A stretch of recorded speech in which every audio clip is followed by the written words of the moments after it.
Chapter 392. God's Will. Sure enough, it works. Upon turning Doran's key, Xueqi noticed the blue glow surrounding the key flow into the golden gate. Suddenly, the gate released a brilliant golden radiance. As if it were the sun, the gate illuminated the eternal courtyard. The gate clanked as it slowly opened, following which, a surge of cold air bubbles rushed out of the gate. Reacting quickly, Xueqi immediately jumped backward. However, as Xueqi was currently underwater, he could not move as fast as usual. As a result, the bubbles blasted him backwards. Xueqi only felt a stinging pain before his HP instantly fell by 2,000 points. The cold air here is so powerful. Xueqi looked at his HP bar in disbelief. Fortunately, his ice resistance was sufficiently high.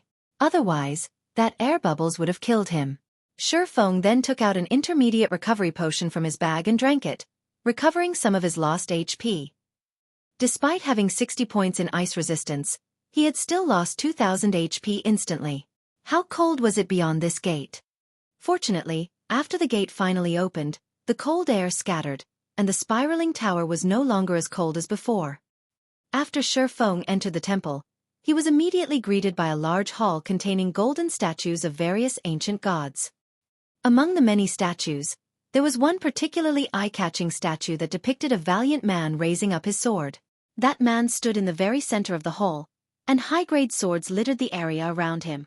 A simple glance told Xueqi that there were over 1,000 swords stabbed into the ground. Meanwhile, every sword seemed like it was submitting to the man. Xueqi could even faintly feel the abyssal blade in his hand grow restless as if it, too, wanted to go forth and submit to that man.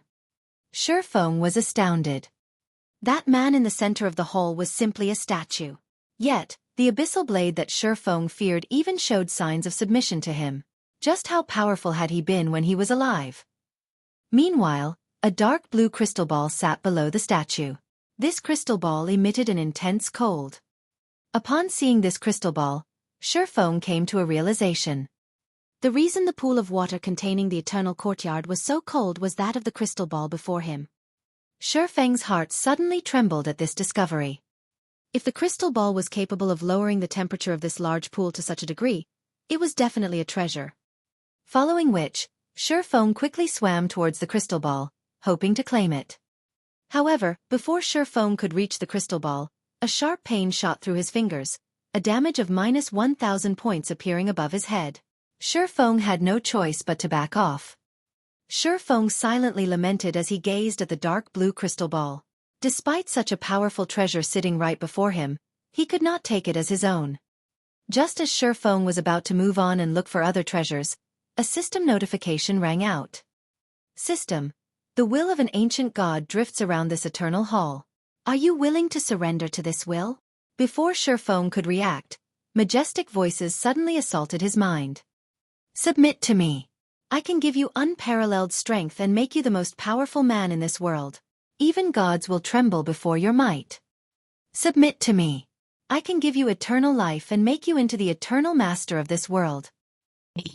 Listening to the tempting voices in his mind, Xueqi was suddenly dazed and decided to submit to this will. However, just as Xueqi was about to reply, memories from the past suddenly surfaced in Xueqi's mind. In the past, because he chose not to submit to world dominators, Shadow had forced him out of God's domain. Even so, he still refused to submit and had planned to start all over again. In this life, when he faced Martial Union, Dark Star, and Underworld, as long as he bowed down, he could live a better life. Yet he still refused. He would no longer allow others to dictate his life, becoming someone's puppet. How could he possibly give in now? Just as Xueqi was about to refuse, the majestic voice spoke once again. Don't you wish to become the master of this world? If you submit, I will give you anything and everything you want. Since it is the case, I only want the ability to say no. Can you give me that? Xueqi refused to submit. Foolish mortal. You will regret your decision today. Since you do not wish to become my servant, die. Seeing as it had failed to delude Xueqi, the will of the ancient god grew furious, and the entire hall became stifling. Suddenly, the thousands of swords that had been thrust into the ground rose into the water. Aiming for Xueqi, Every one of these swords shot towards him. In response, Xuefeng hurriedly attempted to use Replace Doppelganger to swap positions with his doppelganger. However, he discovered that he had been silenced, the debuff preventing him from using the skill. Now that he could not swap positions with his doppelganger, Xuefeng tried to raise his swords to defend against the incoming attack. However, he discovered that not only were his skills sealed, but he also couldn't move. At this moment, he could only watch the thousands of swords slice through the water towards him. However, just as the swords were about to pierce Xuefeng's body, the dark blue crystal ball suddenly released a silver radiance. The swords flying at Xuefeng immediately froze. At this moment, it looked as if time had come to a halt. A second later, the thousands of swords shattered like glass, the metal shards drifting to the floor. After which, a loud bang echoed throughout the space of the hall. Black cracks began to appear around the hall, and soon, the space inside the hall shattered as well. Along with the shattering of space, the stifling pressure Xuefeng felt before also vanished, his body regaining its freedom. Damn! Damn! You actually dare spoil my business. Although this heaven-blessed individual has rejected me, I can still look for others. You cannot stop me forever. Meanwhile, this despicable heaven-blessed individual will die here. The will of the ancient god's rage grew, and even the hall trembled. The golden gate suddenly closed as the hall began to collapse. At this moment, as if having lost its power, the crystal ball darkened. It no longer released the astonishing cold as it had moments before. Although Xuefeng did not know what was going on, when he heard the will claim that this heaven-blessed individual would die here, he knew what he needed to do. Escape. Xuefeng immediately grabbed the dark blue crystal ball and placed it into his bag before activating Replace Doppelganger. In the blink of an eye, Xuefeng appeared outside the pool. The doppelganger had only been 1 second away from disappearing when Xuefeng activated Replace Doppelganger. It had truly been a close call. That was close. A second later and I would have been dead. Xuefeng inwardly celebrated his escape as he watched the pool of water suddenly explode. Replace Doppelganger was truly a godlike escaping skill. Although Xuefeng had come very close to losing his life, he also managed to obtain a treasure from his excursion into the pool. At the very least, he had not returned empty-handed. When Xuefeng recalled the frightening might that the crystal ball had displayed, his heart pounded with excitement. The crystal ball could actually break the seal of the will of an ancient god. It was no ordinary treasure. With this thought, Xuefeng impatiently opened his bag, wanting to investigate the dark blue crystal ball. Not even legendary items had such frightening abilities. However, when Xuefeng tried to check the crystal ball's information, it revealed nothing. Xuefeng then used Omniscient Eyes. To Xuefeng's shock, however, the Omniscient Eyes, which could analyze even the Destroyer of Immortality, also revealed nothing. Moreover, Xuefeng could not even touch the crystal ball now, as he instantly lost 1000 HP the moment he tried. Xuefeng felt utterly helpless. He had no choice but to set aside this treasure for now. If he wanted to use this crystal ball at the very least, he needed to raise his ice resistance to 100 or 200 points. Although Xuefeng could not do anything about the dark blue crystal ball, the legacy book had a surprise for him. Indeed, just as Xuefeng had guessed, the Eternal Courtyard where he could raise the legacy trial's completion rate. Now, instead of a 70% completion rate, the legacy book displayed a 92% completion rate. Xuefeng had obtained an SS rank evaluation. Chapter 393, Blade Saint. SS rank was the highest evaluation achievable in a legacy trial. In the past, the legacy Xuefeng had accepted was only a basic one. Even so, Xuefeng had spent a lot of time and effort to achieve an A rank evaluation and obtain 7 legacy skill points. Now he that had an SS rank evaluation, he could obtain between 20 and 36 legacy skill points. The thought of so many legacy skill points alone was enough to excite Xuefeng. Although Xuefeng had not achieved 100% completion rate, he was very satisfied with this result. Now that he thought about it, the condition to achieve a 100% completion rate might have been submission to the god's will. Since he chose not to submit, this was probably the highest completion rate he could achieve. System. Completion rate 92%. Do you wish to open the Book of Legacies and accept the legacy contained within? Without hesitation, Xueqi clicked accept. The legacy book suddenly released a golden flash. The book then flipped open, and a purple ray of light shot out of the book and pierced Xueqi's forehead. The moment the purple light touched him, Xueqi felt his mind clear as if no secret in the world could hide from him. As the legacy book faded out of existence, Xueqi's body began to emit a faint and flickering purple glow. After the flickering continued for a few more seconds, the purple glow subsided, and Xueqi returned to normal. After successfully receiving the legacy, Xueqi felt his entire body brim with power. His mind was clear and unburdened as well. Right now, Xueqi was confident that he could face a Tier 1 Magic Knight without necessarily suffering defeat. Of course, that was if the Magic Knight did not possess so much HP. System. Congratulations on obtaining one of the 10 Great Saint Legacies. Rewarding 20 free Mastery Points. System. Congratulations on becoming a Tier 1 Blade Saint. Rewarding Blade Saint title. Blade Saint. All attributes plus 20. All resistances plus 15. Attack power increased by 15%. Attack speed increased by 20%. All attributes increased by 30%. Although Xueqi was still level 22, his strength had undergone an earth-shattering transformation. His base attack power alone exceeded 1,200 points, and his HP had reached 4,650 points. His HP even surpassed Tier 1 MTs now.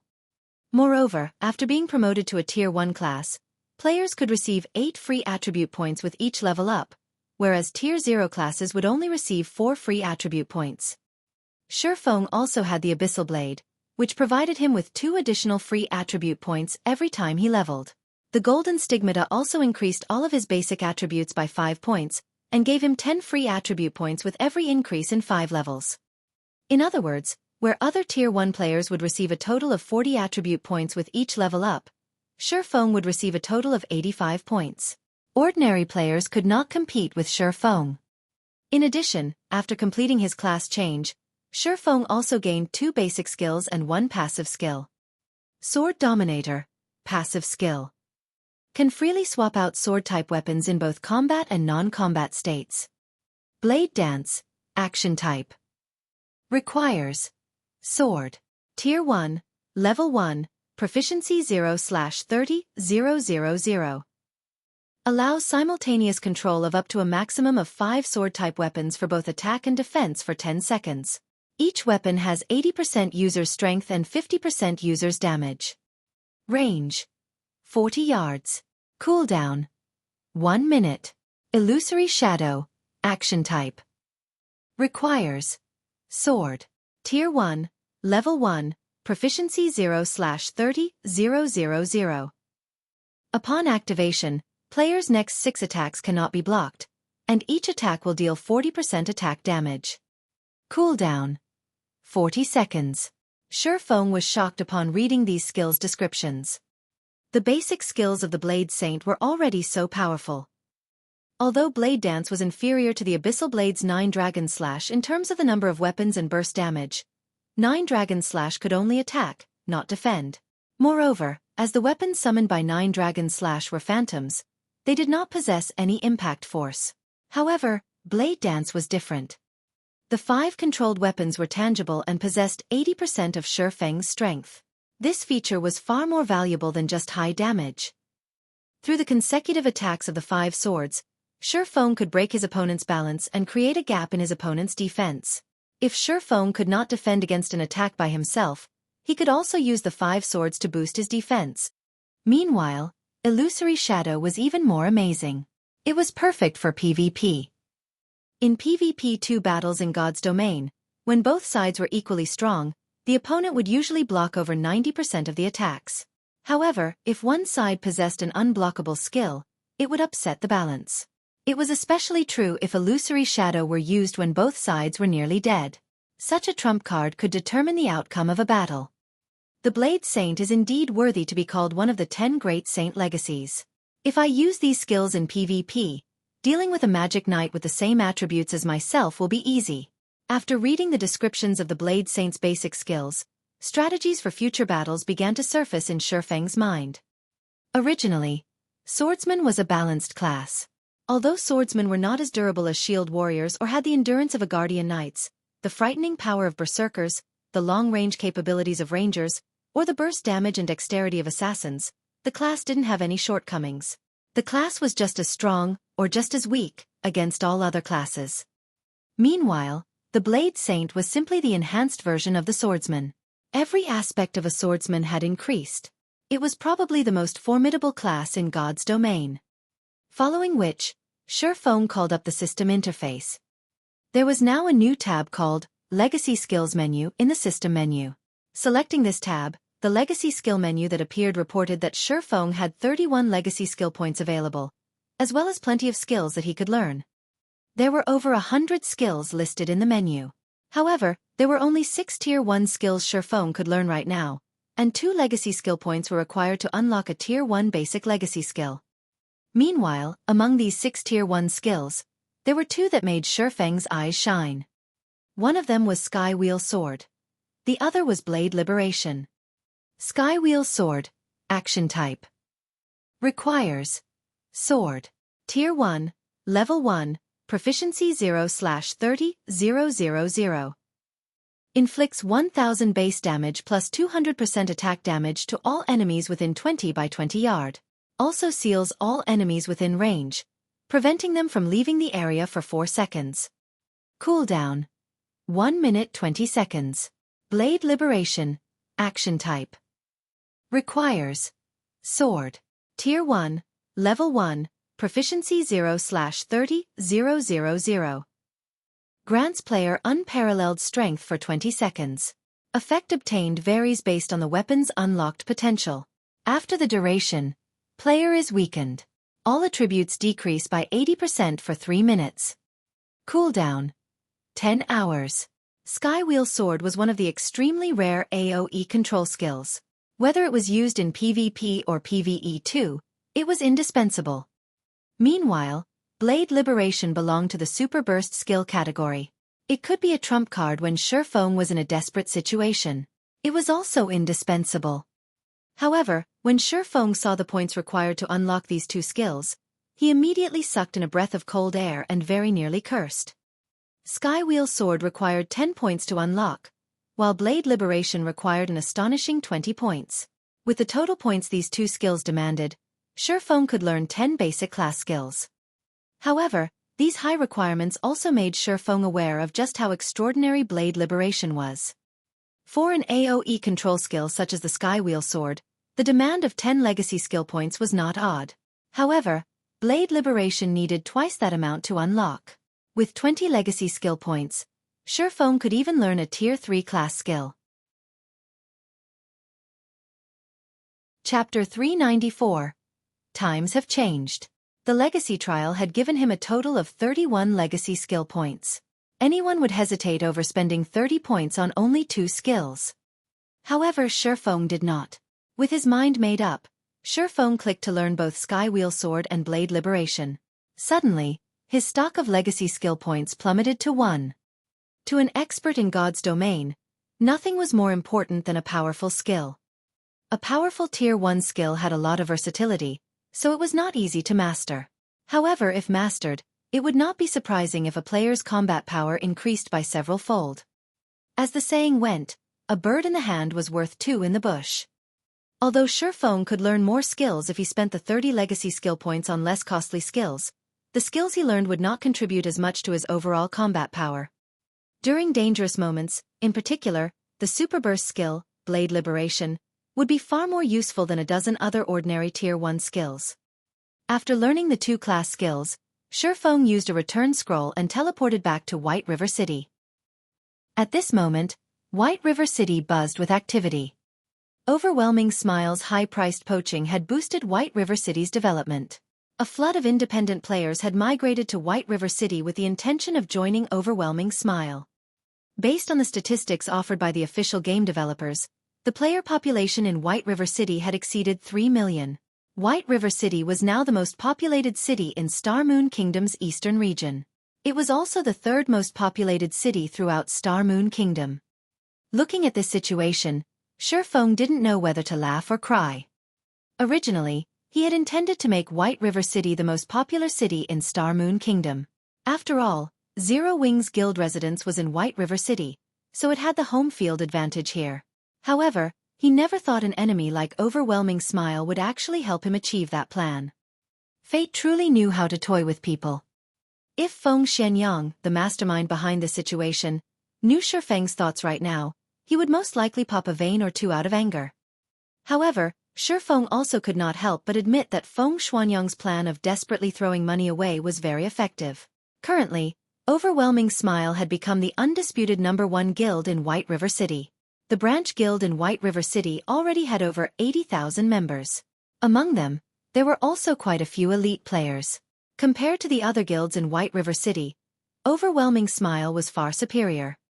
Moreover, during this period, Overwhelming Smile had continuously raided large-scale dungeons around White River City. As if they were on steroids, Overwhelming Smile's raiding speed far surpassed Gentle Snow's team. They were on completely different levels. In addition, Overwhelming Smile had also offered to purchase information regarding reputation quests at a high price, apparently intending to become the second guild in White River City to own a guild residence. In contrast, Zero Wing showed no signs of movement at all. The guild's member count held steady around 20,000. If not for the high-level quests and double EXP buff available from the guild residence, most of Zero Wing's members would have long since defected to Overwhelming Smile. Brother Feng, you're finally out. Have you completed your class change? Not long after Shifeng returned to White River City, Blackie contacted him. Yeah. How has the guild been recently? Shifeng asked, not bothering to discuss his new class. What do you think? The entire guild has been spiritless these past few days, and everyone is just focusing on quests. Many in the guild have also started complaining and asking why the core team hasn't moved against Overwhelming Smile yet. Overwhelming Smile suppression has them feeling resentful. Moreover, those Overwhelming Smile bastards have also started ridiculing Zero Wing publicly, claiming that we're all bark and no bite, Blackie said, feeling slightly indignant. Brother Feng, since you've returned, why don't we start raiding a level 20 large-scale dungeon and show those punks from Overwhelming Smile Zero Wing strength? Currently, the level 20 dungeons in White River City were only 10 and 20-man team dungeons. However, in the 50-man large-scale team dungeon, Sarek Dungeon, Overwhelming Smile had not managed to even meet the first boss of normal mode before suffering a team wipe. Meanwhile, if Zero Wing could obtain the first clear of Sarek Castle, it would rain on Overwhelming Smile's parade. Not only would it extinguish their arrogance, but it would also increase Zero Wing's reputation. As for whether or not they could actually raid Sarek Castle, Blackie didn't doubt their success. Others might not realize how strong Zero Wing's core team was, but Blackie was well aware. Moreover, with Shifeng around, it would be a simple task to clear the level 20 large-scale team dungeon, Sarek Castle. How many people in the guild have completed their class change? Shifeng agreed with Blackie's plan, but Sarek Castle was not easy to dominate. There are 39 members who have completed their class change. Among them, Sister Aqua was the first to obtain her Tier 1 class, while Sister Firedance was second, Blackie said, a hint of fear surfacing in his eyes as he said, class change. He had never expected that the class change quest would be so difficult. If not for the fact that he possessed the epic rank staff Mavis's Guard, he might not have completed the quest. Fortunately, he passed his class change and obtained an A rank evaluation. While he waited for Shifeng's return, he had familiarized himself with the combat style of a Tier 1 class. Precisely because the class change quest was not simple, many core members of Zero Wing had failed it, as these members had to wait a few days before they could challenge the quest again. Moreover, as everyone had been busy with their respective class change quests, the levels of Zero Wing's core members had fallen behind. Now, Zero Wing no longer occupied all of the top 100 spots on the White River City ranking list. Others had even claimed a few of the top 10 ranks. This had been a huge blow to Zero Wing's morale and reputation. 39? Not bad. Once we have more than 50, I guess we can make a trip to Sarek Castle, Shifeng said with a faint smile. In truth, he was somewhat surprised by Blackie's report. In the past, even when most players were around level 24 to 25, most guilds in White River City had not had more than 20 Tier 1 players. Currently, the average player in White River City was only around 18 to 19.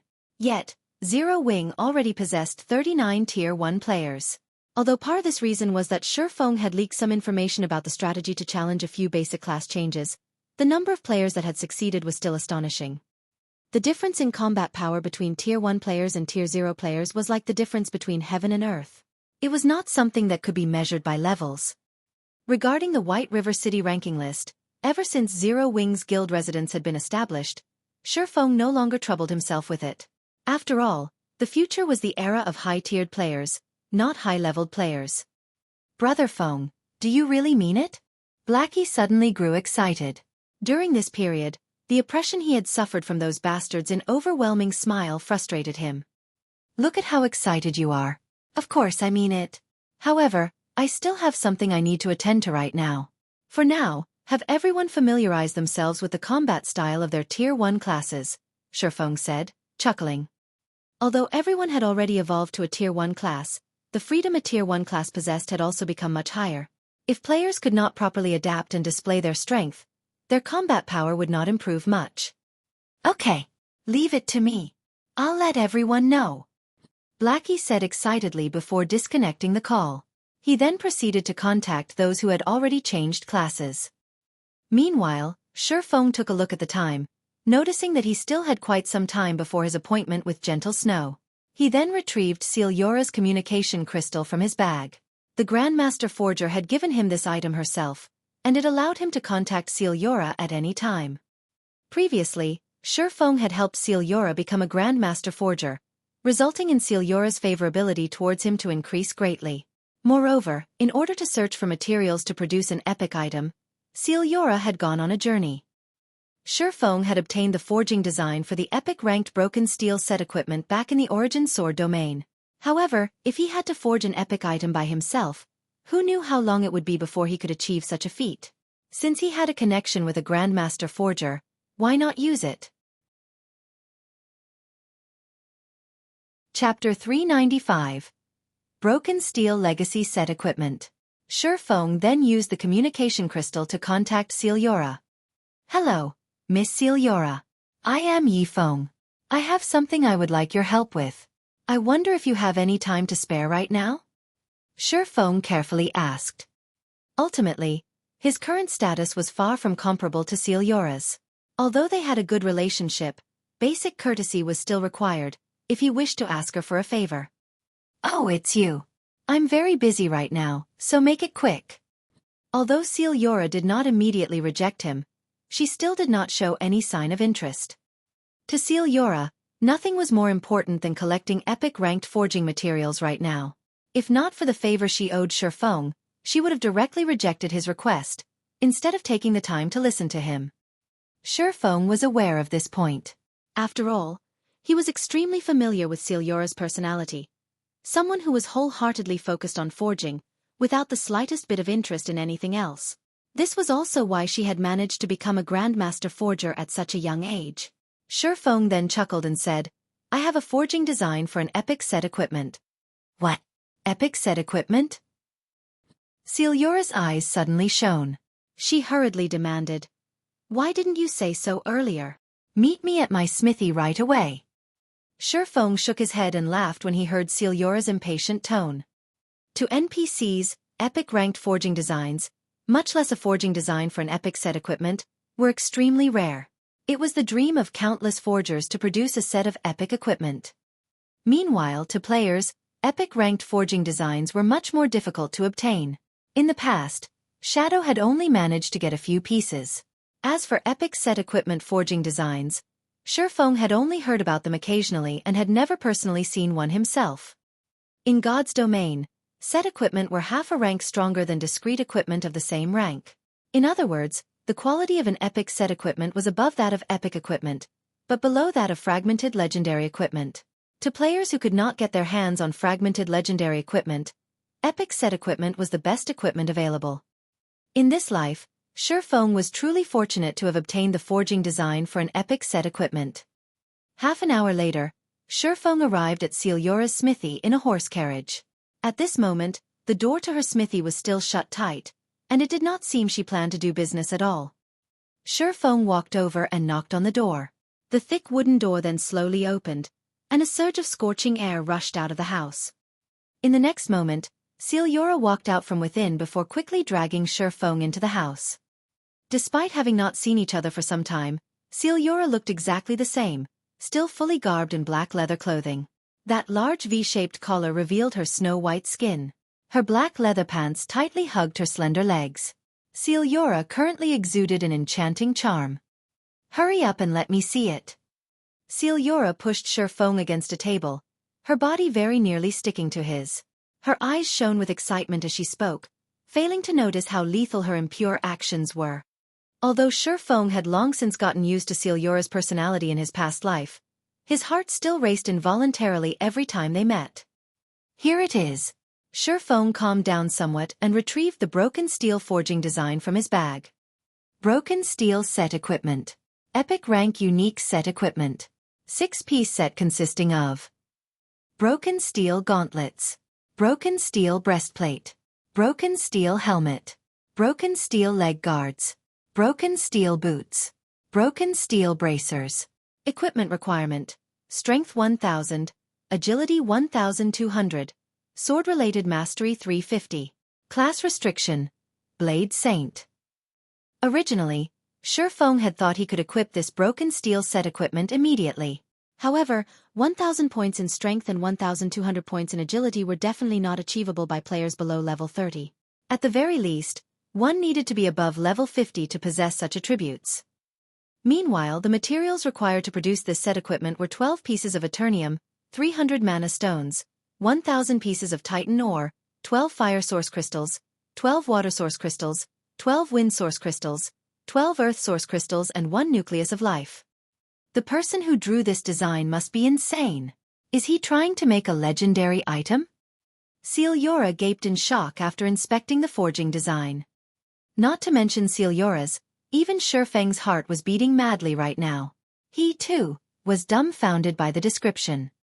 Shifeng had previously been caught up in his joy over becoming a Blade Saint. Moreover, he knew it was impossible for him to produce the broken steel set equipment by himself and to gather the materials required to make the set. Hence, although Shifeng had long since completed the broken steel forging design, he never actually bothered to take a look at it. As for the reason why Shifeng had come looking for Xueqi this time, he simply wished to know how confident she was in producing the set equipment. That way, he could make appropriate preparations for it. However, after seeing the forging materials required, Shifeng immediately dismissed his previous thoughts of making preparations. Just collecting a single set of materials was nigh impossible, not to mention collecting a second set. Previously, Shifeng had spent hundreds of gold just to produce 21 mana stones. Now, the set equipment actually required 300 mana stones. That was a few thousand gold at least. However, even if he did manage to obtain the 300 mana stones, Eternium was something much rarer and more precious than even mana stones. Countless master forgers dreamt of obtaining even just one piece. Yet, the set actually needed 12 to produce. Titan ore was also a considerably high-class rare ore. At this stage of the game, nobody was capable of mining such an ore yet. As for the elemental source crystals, they were all materials highly sought after by master alchemists. Their preciousness and rarity were not one bit lower than Eternium. Meanwhile, the most inconceivable thing was that the broken steel set equipment actually required a nucleus of life. The value of that item far surpassed even the water of life, and it was something that could only be found with luck. "Miss Xueqi, if you have the materials, how confident are you in making it?" Shifeng asked. Originally, he had already planned on giving up on producing the broken steel set equipment. However, after giving it some thought, he still chose to inquire. "You really have the materials?" Xueqi's expression immediately changed upon hearing Shifeng's words. Her gaze as she looked at Shifeng was as if she were looking at a 7 luminaries crystal mountain, and she beamed at him as if saying, "Tycoon, let's be friends." "I was only asking." Shifeng smiled bitterly, shaking his head. Even if he sold everything in his possession right now, including himself, he still wouldn't be able to gather all the required materials. "Around 20%. If you give me more time to practice, I can raise it to 30%. Xueqi rolled her eyes at Shifeng, feeling slightly disappointed. However, her interest in producing the broken steel set equipment still burned brightly. 30%? Shurfeng had also made his own estimations before. It would be extremely fortunate if Seelyora could have a 20% success rate. Most likely, only a few NPC Grandmaster Forgers could actually achieve a 30% success rate.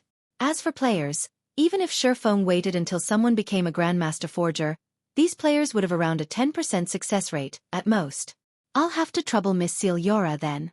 I will try my best to collect the materials required.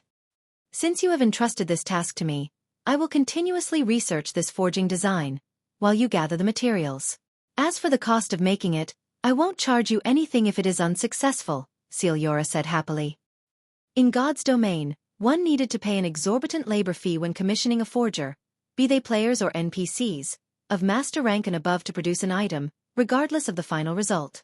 Now, however, Seelyora offered not to charge him should she fail. It could be seen just how happy Seelyora was right now. System: Seelyora's favorability towards you has increased by 100. Currently, Shurfeng was in no hurry to produce the broken steel set equipment. After all, even if it was produced, he did not possess the attributes needed to equip it. In order to do so, he needed to be above level 50 at the very least. During this period, he could slowly gather the required materials. Following which, Shurfeng left the broken steel forging design at Seelyora's place to allow her to properly study it. He then hailed another carriage and hurried to the location he had agreed to meet Gentle Snow at. Chapter 396. Powerful Aid. Inside Blue Mountain Restaurant, a high-class restaurant located in White River City's Nobles District. As White River City's upper-class area, the cost of living here was very high. It was a place that ordinary players rarely visited. At this moment, however, there were actually 3 players, 2 women and 1 man, sitting under one of the outdoor gazebos of Blue Mountain Restaurant. Of the 2 female players, one was a bright and seductive witch, while the other was an otherworldly fairy. Meanwhile, the man exuding a cold, murderous intent by their side also possessed a valiant look. With his combination of a handsome face and frosty personality, many young ladies would definitely fall prey to him. Snow, you can tell me who it is now, right? Just who is that mysterious person you called for? Zhao Yueru whispered as she shifted closer to Gentle Snow's side, the expression on her face saying, I won't tell anyone else. Don't worry. You yourself have met that person before. In any case, he'll be here in just a moment. Gentle Snow smiled faintly. I know them. Zhao Yueru immediately started searching her memories, trying to recall all the experts she had met. However, taking into consideration the severity of the matter this time, she dismissed the large majority of them. In the end, she still shook her head and gave up. She truly could not figure out just which amazing character her friend had invited. If Zhao Yueru had to point out an amazing character she had personally met before, then that would be Star Moon Kingdom's #1 expert, one-hit Azura Black Flame. However, as the guild leader of Zero Wing, Black Flame was obviously not suitable this time. If they really were to invite him, those people might even disagree to hold the match and make up even more excuses. There were countless players in God's domain. Meanwhile, Black Flame managed to obtain the rank of 481 on the God's domain experts list, as well as being given the title of Azura by the Secret Pavilion. Let alone a single Star Moon Kingdom, there were only a few players throughout the entire God's domain stronger than Black Flame. Looking at Zhao Yueru's defeated expression, Gentle Snow could not help but curl her lips up even higher. If not even Zhao Yueru, someone who was extremely familiar with her, could guess the identity of the person she invited, then it was even more impossible for those people. Most likely, even if she were to reveal that person's name, those people would not know anything about that person either. Listening in on Gentle Snow and Zhao Yueru's conversation, the aloof-looking man's curiosity reluctantly grew as well. The operation this time needed to be kept a secret. It was something that should not be told to outsiders. At the same time, this operation was of utmost importance to Gentle Snow. Yet, Gentle Snow had done the unthinkable.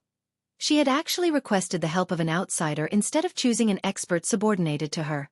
This decision had inspired both confusion and curiosity in him with regard to the expert who would arrive in a moment.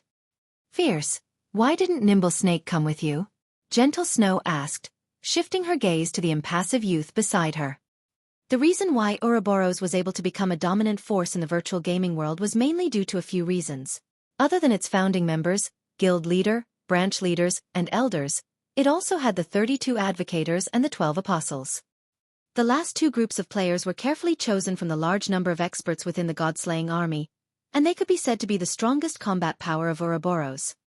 This was especially true for the 12 apostles. Each and every one of them possessed strength that not even gentle Snow herself could casually dismiss. Meanwhile, the cold youth before her was one of the 12 apostles, Fierce Snake. The nimble snake she mentioned was also one of the 12 apostles. However, Nimble's strength was still a cut above Fierce. Among the 12 apostles, Nimble was also ranked close to the top, and he was one of the key figures for the operation this time around. Nimble said he had something to take care of, so he might come a little later. However, he is always punctual, so you can rest assured, Big Sis Snow. Not to mention, the operation this time is of such importance, Fierce Snake assured. Gentle Snow nodded in reply. Gentle Snow had nurtured quite a few confidants in Ouroboros. Apart from the apostles, she had also nurtured a few among the advocators. However, the operation to be carried out later required someone with top-notch combat power. Although the advocators were also very strong, they were still not comparable to the apostles. She could not afford to be careless in the operation this time. If she failed, the results would be irreversible, hence why she had called for Fierce Snake and Nimble Snake. In addition, out of worry that her plan might fail due to unforeseen circumstances, she had even invited Yi Feng. After Gentle Snow's group of 3 chatted for a while, a man wearing a black cloak came walking over. Zhao Yueru, who had originally been idle and bored, immediately widened her eyes in shock upon seeing who was approaching. Unable to help herself, she said, "Snow, don't tell me he's the person you invited." "Of course. Who else do you think I would invite?" Gentle Snow chuckled lightly as she stood up to welcome that ordinary-looking man. Meanwhile, the identity of this ordinary-looking man was none other than Shi Feng. Zhao Yueru possessed a certain understanding of Yi Feng's strength. Although she felt a little hatred for the man, she could not help but admit that Yi Feng was indeed very strong. If it were any other person, they would definitely be fooled by that ordinary appearance and aura of his. In fact, she, too, had suffered under a similar misconception. However, as someone who had personally witnessed Yi Feng's strength, Zhao Yueru knew that he was definitely not the slightest bit inferior to them. From the dungeon raid, the previous few battles, as well as the fact that he was the first player to enter White River City, all of these clearly proved how strong Yi Feng was. However, because of Black Flame's sudden celebrity, Yi Feng's existence had slowly disappeared from everyone's minds. Even Zhao Yueru herself had nearly forgotten that there was still this hateful person. "Miss Snow, may I know why you have called me here this time?" Shi Feng was somewhat curious about the reason for Gentle Snow's latest invitation. Previously, Gentle Snow had always been tight-lipped on the matter, so Shi Feng had not asked about it. Now that the operation was set to begin, he needed to at least understand what they were to do. "Of course, if Miss Snow feels it inconvenient to speak, you need only tell me what you can. Since you're already here, there is naturally no need to keep this matter a secret any longer. It is a competition. 5 people, 5 matches, the first to win 3 wins the competition. I have invited you here to defeat 1 person on the opposition team. The remuneration is 20 million credits, Gentle Snow said truthfully. 20 million. Shi Feng was greatly shocked upon hearing this amount. Previously, Gentle Snow had already paid 5 million upfront just to have him show up. With this additional 20 million, the total would come to 25 million credits. Wasn't it just a competition? Was there a need to be so extravagant? There were countless people in the world who could not earn 1 million credits even after working for their entire lives. Yet, with just a few words, Gentle Snow had casually spent tens of millions. Comparisons were indeed odious. Originally, Shi Feng had thought he could be considered a relatively wealthy person. Now, in comparison to Gentle Snow, he was practically a pauper. Of course, 20 million is just the basics. Depending on the opponent's strength, I can further increase the remuneration. Gentle Snow nodded. Okay, I accept this condition. Shi Feng was naturally very satisfied with this deal. Currently, Zero Wing had just started its development, and Shi Feng needed money for all aspects. Yet, he also could not constantly convert his coins into credits. Hence, this 20 million could definitely be considered a timely injection of funds. Upon Shifeng's agreement, Gentle Snow sighed in relief. With a great expert like him around, things should proceed much more smoothly later on. However, before she even had the time to feel joyous, she suddenly received a message. When she read this message, her expression immediately turned grim. At this moment, everyone beside Gentle Snow could feel a bone-chilling aura emanating from her. Chapter 397. A Different Outcome. Snow, what happened? Zhao Yueru asked. She knew Gentle Snow well enough to notice the change immediately. Seeing Gentle Snow's icy expression, Zhao Yueru knew that her friend was furious. Gentle Snow had always been a very calm person. She was not easily angered. Now, however, a single message had enraged her. Something big must have happened. Even Shifeng, who was not particularly familiar with Gentle Snow, could tell that the woman was furious. However, as an outsider, it was not appropriate for him to ask. After reading the message, Gentle Snow first felt anger, but soon she seemed to deflate. Seeing this, Shifeng could tell that Gentle Snow wanted to say something but struggled with how to express her thoughts. There are many challenges throughout life, and for most, one must face them alone. In the end, Gentle Snow revealed a faint smile as she forwarded the message to Zhao Yueru. Nimble Snake. This inhuman, heartless animal. To think that we took care of him when he was at his lowest, provided him with resources, and even helped him become one of the 12 apostles of Ouroboros, yet he actually became someone else's lapdog. The next time I see him, I will break all 3 of his legs. Zhao Yueru bellowed the moment she finished reading the message. Big Sis Yueru. Maybe this is a misunderstanding? Big Sis Snow taught and nurtured him personally. They're nearly blood siblings. How could he possibly betray her? Fierce Snake said, astonished when he heard Zhao Yueru's words. Nimble Snake was normally very appealing when in Gentle Snow's presence. Moreover, he had always been earnest and honest. He was also very loyal. He definitely was not someone who would betray his allies. If you don't believe me, then look at the evidence. Zhao Yueru made the message visible to everyone. This message was evidence that Nimble Snake had betrayed Gentle Snow before she even began to make plans. He had been reporting Gentle Snow's movements to those people, allowing them to take appropriate measures against her. Just an hour ago, Nimble Snake had officially become one of the opposition's 5 duelists. This was indisputable proof of Nimble Snake's treachery. Fierce Snake was speechless after reading the message, his eyes becoming bloodshot. He tried desperately to contact Nimble Snake. However, no matter how many times he tried, his calls never connected. Right now, Fierce Snake wanted to hunt down Nimble Snake and question him. However, this revelation hurt Gentle Snow the most. She had treated Nimble Snake like her own younger brother.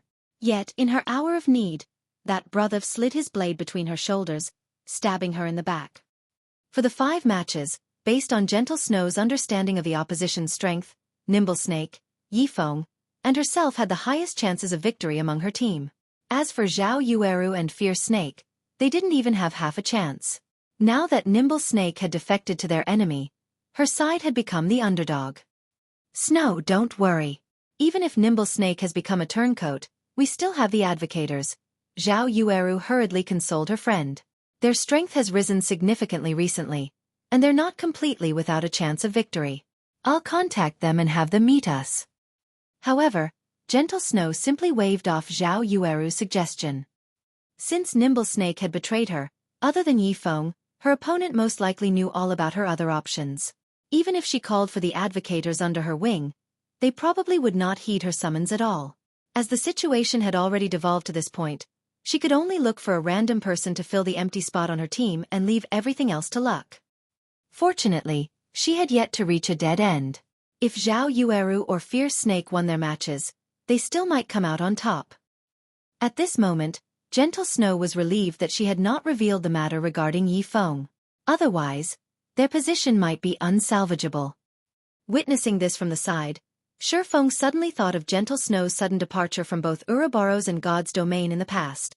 At that time, the Snow Goddess had suddenly disappeared from God's domain, creating a commotion throughout the virtual gaming world. Everyone knew of her disappearance in the past. However, nobody had known what exactly had happened to cause Gentle Snow's sudden departure. Now that Xuefeng thought about it, Gentle Snow's departure might very well have had something to do with strife within Ouroboros. Meanwhile, considering the situation, something that should not have happened for another 2 years had arrived ahead of time. Just what is going on here? Originally, Xuefeng had avoided obtaining the first clear of the Land of Death precisely because he was afraid of altering too much of history, making it more difficult for him to control the flow of events. However, the butterfly effect had still occurred.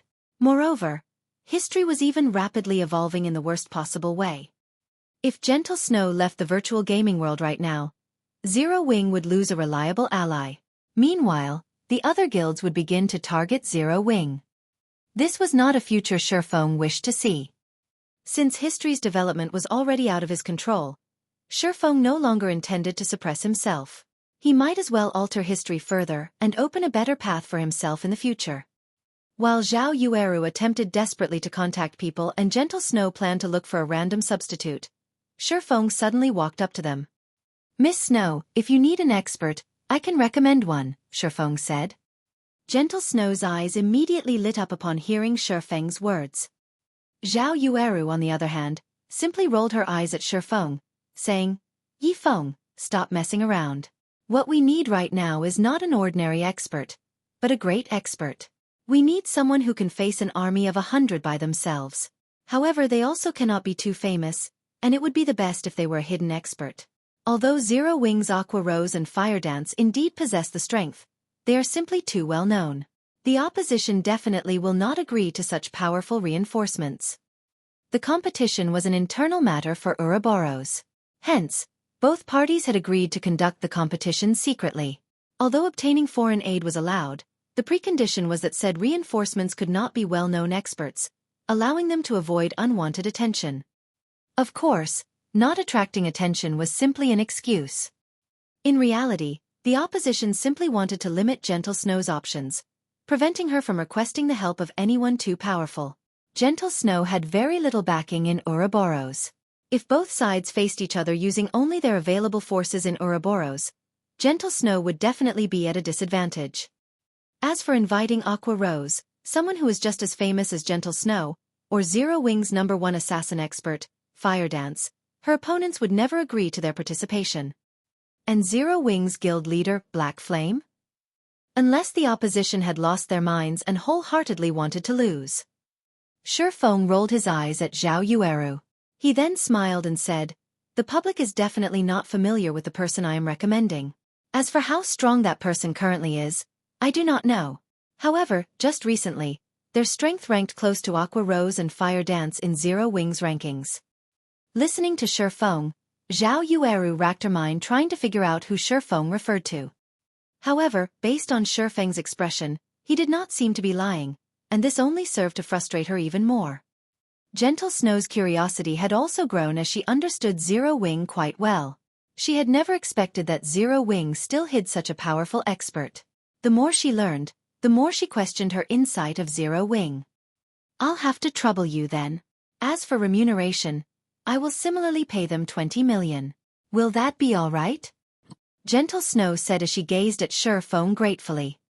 "Since Miss Snow has no problems with it, I'll contact that person immediately." Xuefeng nodded and called up the system menu. Chapter 398. Underground Arena. After Gentle Snow and the others had waited at Blue Mountain Restaurant for some time, a young girl in green robes finally appeared before them. Her hair had been pulled back into twin tails, and she radiated a holy aura. Xuefeng walked up to the young girl's side, turning to look at Gentle Snow and the others as he said, "Let me introduce you. This is Violet Cloud, a healer of Zero Wing's core team." Violet Cloud grew nervous as Gentle Snow and the others stared at her. Lowering her head, she softly muttered, "Hello?" Gentle Snow's team was stunned. The great expert Xuefeng talked about was actually a young girl. Moreover, she was a cleric. She was only level 22, the same as Xuefeng. As a great expert, Violet Cloud's level was somewhat low.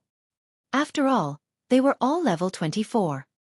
Although a 2-level gap was not considerably large, when experts fought, this little gap might lead to a loss. Such incidents were common in God's domain. Moreover, it was common knowledge that, although clerics had a certain amount of combat power, compared to other classes, they were by far inferior. Violet Cloud might possess excellent combat techniques, but that would only work against ordinary players. If she fought an equally skilled expert with a pure combat class, Violet Cloud had no chance of obtaining victory. Zhao Yueru immediately shot a hateful glare at Shi Feng. Originally, she had thought Shi Feng's behavior had changed for the better. However, she now discovered that she had been greatly mistaken. Shi Feng simply did not have a bottom line. Even during such a crucial time, he still had the audacity to make fools out of them. Did he really think they were going up against a bunch of noobs? However, just as Zhao Yueru was about to give Shi Feng a piece of her mind, Gentle Snow stopped her. "Since everyone's here, I'll lead the way then," Gentle Snow said. She then went out to the street and hailed a carriage. In reality, Gentle Snow also thought of replacing Violet Cloud. However, since Shi Feng had guaranteed results and she had already arrived, rejecting Violet Cloud would only disrespect Shi Feng. In any case, the result would be the same even if she replaced the cleric with a random player. Since it wouldn't really matter who took Violet Cloud's place, she might as well humor Shi Feng a little. Shaking his head, Shi Feng could not help but laugh as he watched Gentle Snow's figure board the carriage. He then said, "Violet, I look forward to your performance today." "Yes, sir. I definitely won't disappoint you." Violet Cloud nodded with determination. Following which, the two boarded the carriage as well. Shi Feng was very familiar with Violet Cloud's combat techniques. She was a first-class cleric in Zero Wing.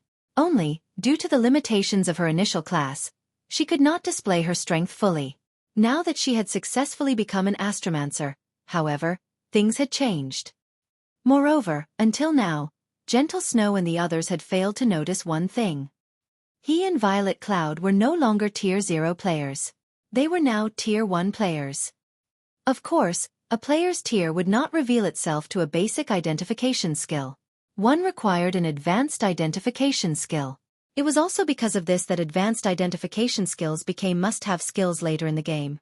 If one unknowingly provoked a high-tiered player, it would be too late for regrets.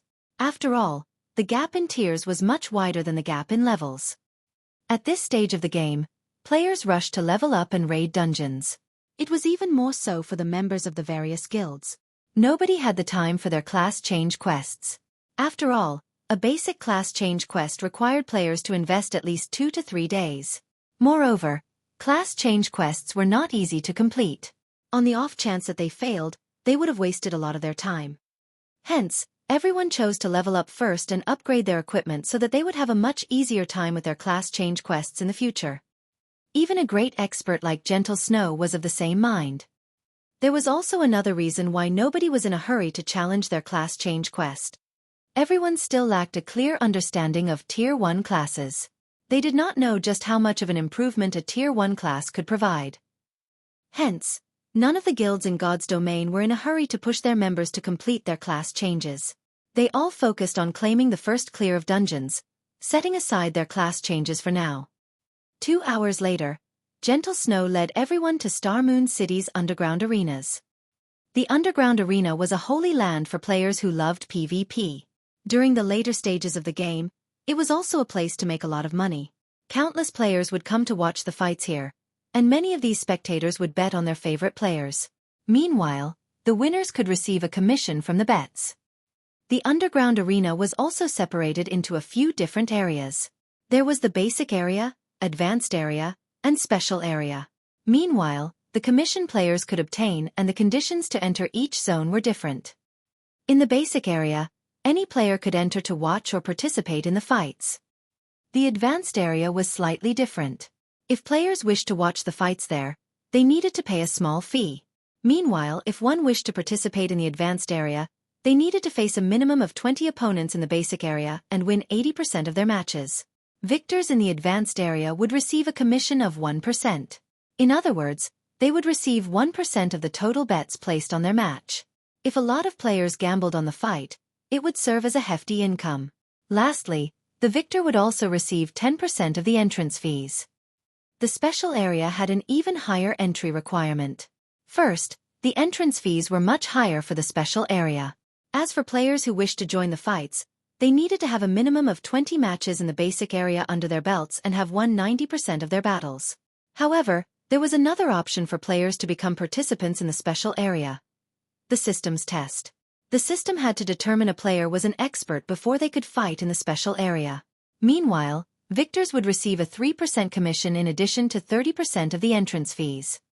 In the basic area, advanced area, and special area, there was one more difference between them: the size of the arenas. Each of the arenas in the basic area could only house up to 300 people, while the advanced area could house up to 1,500 people, and the special area could house up to 10,000 people. As long as a player had sufficient strength, they could make a lot of money in the underground arenas. In the past, Xueqi had earned quite a lot from this place. At this stage of the game, although the underground arenas were not particularly popular and many of the rooms were empty, one could already see signs of prosperity in this place. In a few months, this place would definitely become very lively. Basic Room 29. This should be it. Gentle Snow looked at the number plate hanging on the door before opening it. Inside the room, over 30 players had already gathered. These players all possessed very high levels. The lowest among them was level 23, while the highest was level 25. None of these players were ordinary. Nimble Snake, you traitor. You dare to show your face here. Have you forgotten who it was that helped you to achieve the wealth and status you possess today? Zhao Yueru's temper exploded the moment she saw a simple-looking youth standing among the crowd. That simple-looking youth was none other than the person Gentle Snow had spared no effort in cultivating, Nimble Snake. He was a level 24 assassin, and currently, he was fully armed with a level 20 Crimson Blood set equipment, a secret silver set equipment meant for assassins. In response to Zhao Yueru's curses, Nimble Snake remained calm as he swept a glance at Xueqi and Violet Cloud. He then laughed coldly and said, "Zhao Yueru, I admit that Gentle Snow has treated me well these past few years. However, as the saying goes, man struggles upwards. Water flows downward. Since Brother Chao's team is stronger, what is wrong with me joining them? With your strength, you wish to contest for the position of guild leader? Don't make me laugh. Zhao Yueru, you on the other hand, you are someone that Brother Chao has always liked.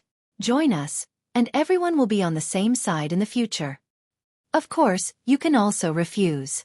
When you all lose, Brother Chao can only follow the appointed rules, and Gentle Snow can forget about the virtual gaming world in the future." Chapter 399. Death Mode. Although Nimble Snake's voice was soft, his tone was sharp and unquestionable.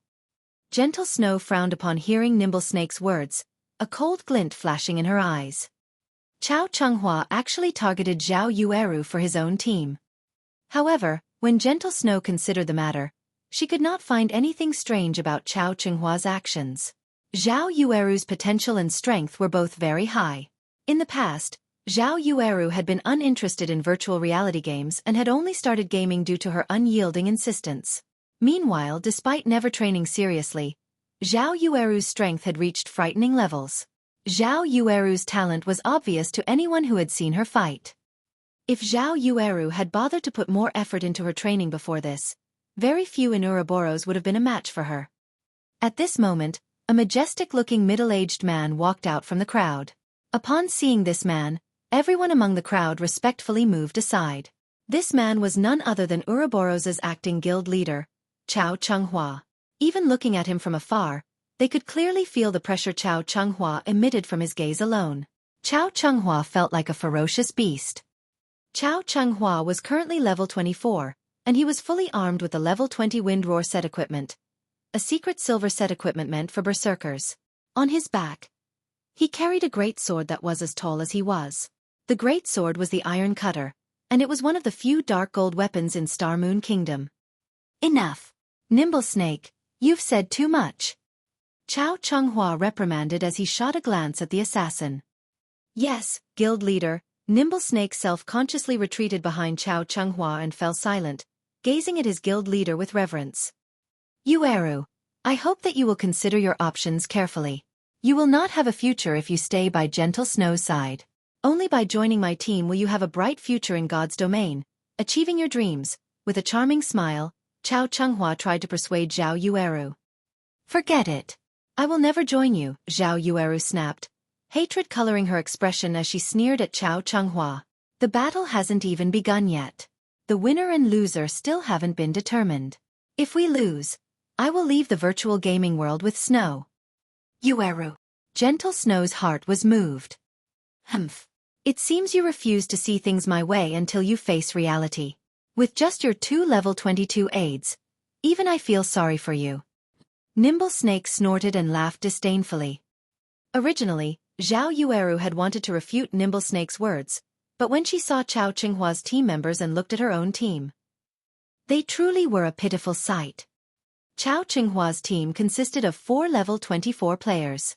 Other than Chao Chenghua and Nimble Snake, there was Ouroboros's third branch leader, Blackheart Arrow, and the strongest member of the 12 Apostles, Soaring Snake. As for Chao Chenghua's last team member, he was a level 25 shield warrior who had hidden his identity behind a black cloak. Initially, Zhao Yueru still had some hope for victory. However, after seeing Chao Chenghua's team, other than Blackheart Arrow, whom she had a 40% certainty of defeating, her chances of defeating the other 4 were less than 30%. Moreover, Chao Chenghua's team also had Soaring Snake. Even Gentle Snow only possessed slightly more than a 50% chance of victory against him. Since everyone has arrived, this competition will be overseen by us elders. There are a total of 5 matches in this competition. The first to claim 3 victories will win. The victor will become Ouroboros guild leader, while the loser will leave God's domain forever. The main God system has already accepted this condition. In addition, the arena has been set at death mode. A match will conclude only after one side has died. Before entering the arena, either side can choose to forfeit. That way, even if it is a loss, you won't have to suffer the penalty of death mode. If no one has any issues, you too can check the agreement. The main God system will bear testimony to this agreement. After agreeing, you can start drawing the lots for the battle. Gentle Snow and Chao Chenghua nodded, confirming their agreement. Neither side really cared about the arena being set to death mode. Originally, players fighting in the underground arenas would not die even when defeated. Their HPs would stop decreasing after reaching 1. However, players could also enable death mode. This mode of battle was the equivalent of PvP out in the field, and players would suffer the same penalties for death, losing 1 level and dropping 1 random piece of their equipment.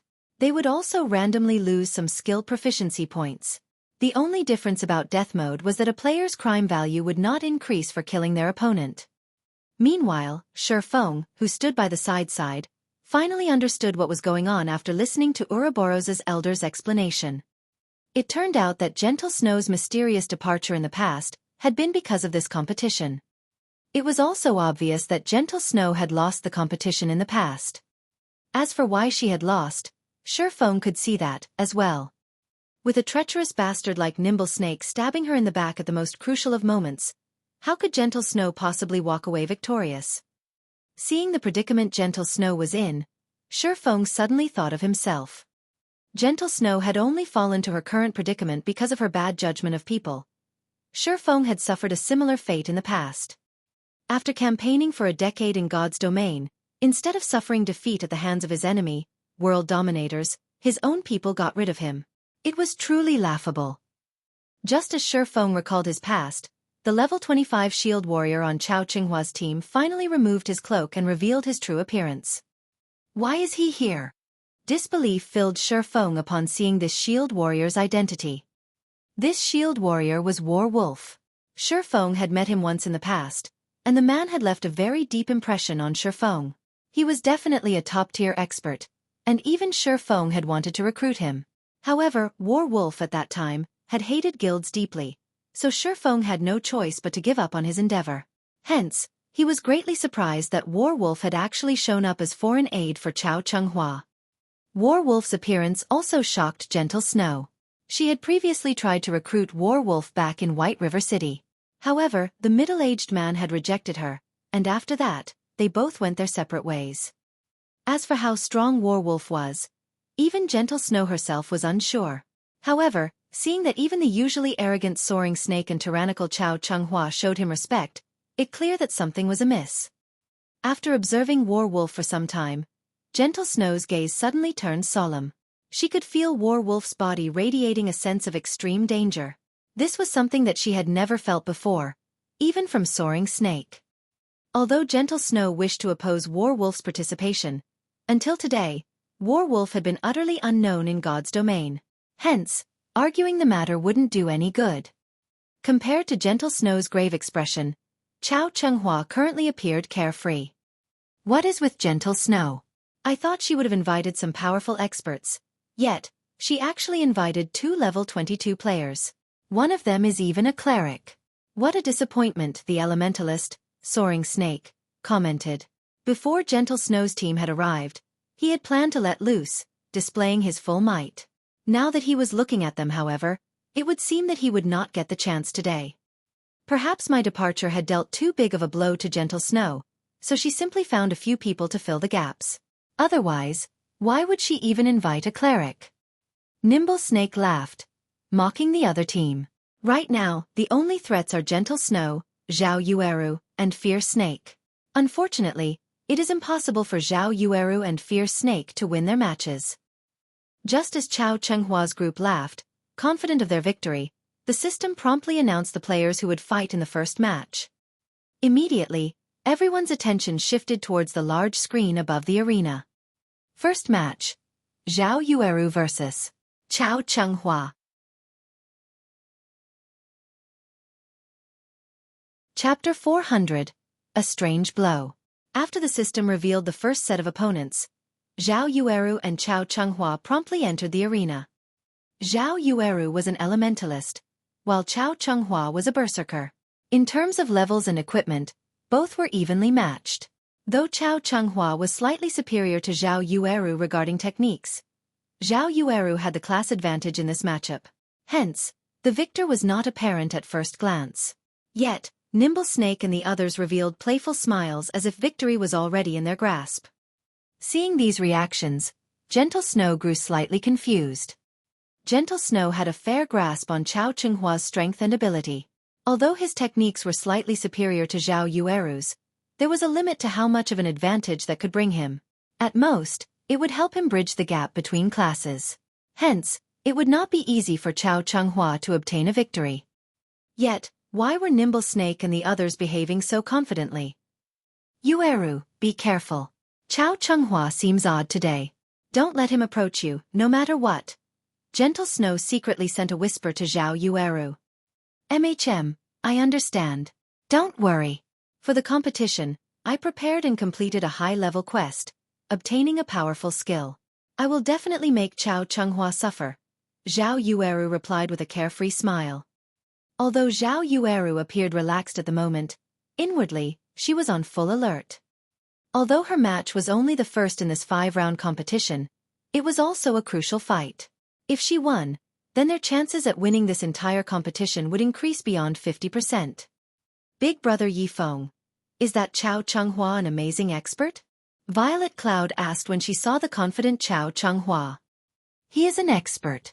However, he doesn't have what it takes to defeat Zhao Yueru with a 100% certainty. After all, other than mentality, there are other factors that can contribute to the result of a battle. Xueqi shook his head. In the past, Chao Chenghua had been the guild leader of Ouroboros. Meanwhile, Ouroboros had been a guild that mainly focused its development in Star Moon Kingdom. Hence, as the guild leader of Shadow back then, Xueqi had collected plenty of information on Chao Chenghua, and he had an acute understanding of Chao Chenghua's strength. While Xueqi and Violet Cloud secretly conversed, the battle at the arena had begun. The moment the battle started, Chao Chenghua held nothing back and immediately activated Flame Charge, followed by a violent strike. Chao Chenghua was like a violent beast, baring its fangs and brandishing its claws. Naturally, Zhao Yueru would not give Chao Chenghua a chance to close in on her. Chanting an incantation, one of her hands waved the staff it held while the other swiftly traced lines of divine runes in the air. When Chao Chenghua was only 20 yards away from Zhao Yueru, an ice sphere appeared, blocking his path. If the ice sphere struck him, the damage would only be a secondary problem. The main problem was the movement speed reduction of the spell. After all, berserkers were not exactly known for their mobility. Hence, When elementalists fought berserkers, kiting was their basic strategy. Responding quickly, Chao Chunghua turned sharply and circled the ice sphere from the right. However, immediately after he dodged the ice sphere, multiple frost arrows flew towards him. Chao Chunghua smiled disdainfully at this sight. Swinging the dark gold ranked iron cutter, he smashed and shattered the frost arrows coming at him before renewing his charge once more. However, as if she had expected this outcome, Zhao Yueru waved her staff once more and cast Ice Dragon Blast, sending a large serpentine dragon at Chao Chunghua. She then cast Ice Wall to seal off the berserker's surroundings. Shatter! Chao Chunghua gripped his sword with both hands and swung the weapon at the ice dragon, activating Horizontal Slash. However, the instant the ice dragon shattered, a layer of frost appeared on Chao Chunghua's body, reducing his movement speed sharply. Zhao Yueru immediately followed up with 3 ice spears. Although Chao Chunghua wanted to block the incoming attacks, the frost covering his body drastically slowed his movements. In the end, he only managed to block one of the spears, allowing the remaining to reach their mark, -215, -221. 2 damages appeared above Chao Chunghua's head. However, at level 24, Chao Chunghua possessed 3,320 HP, so these 2 attacks only managed to decrease his HP by slightly over 10%.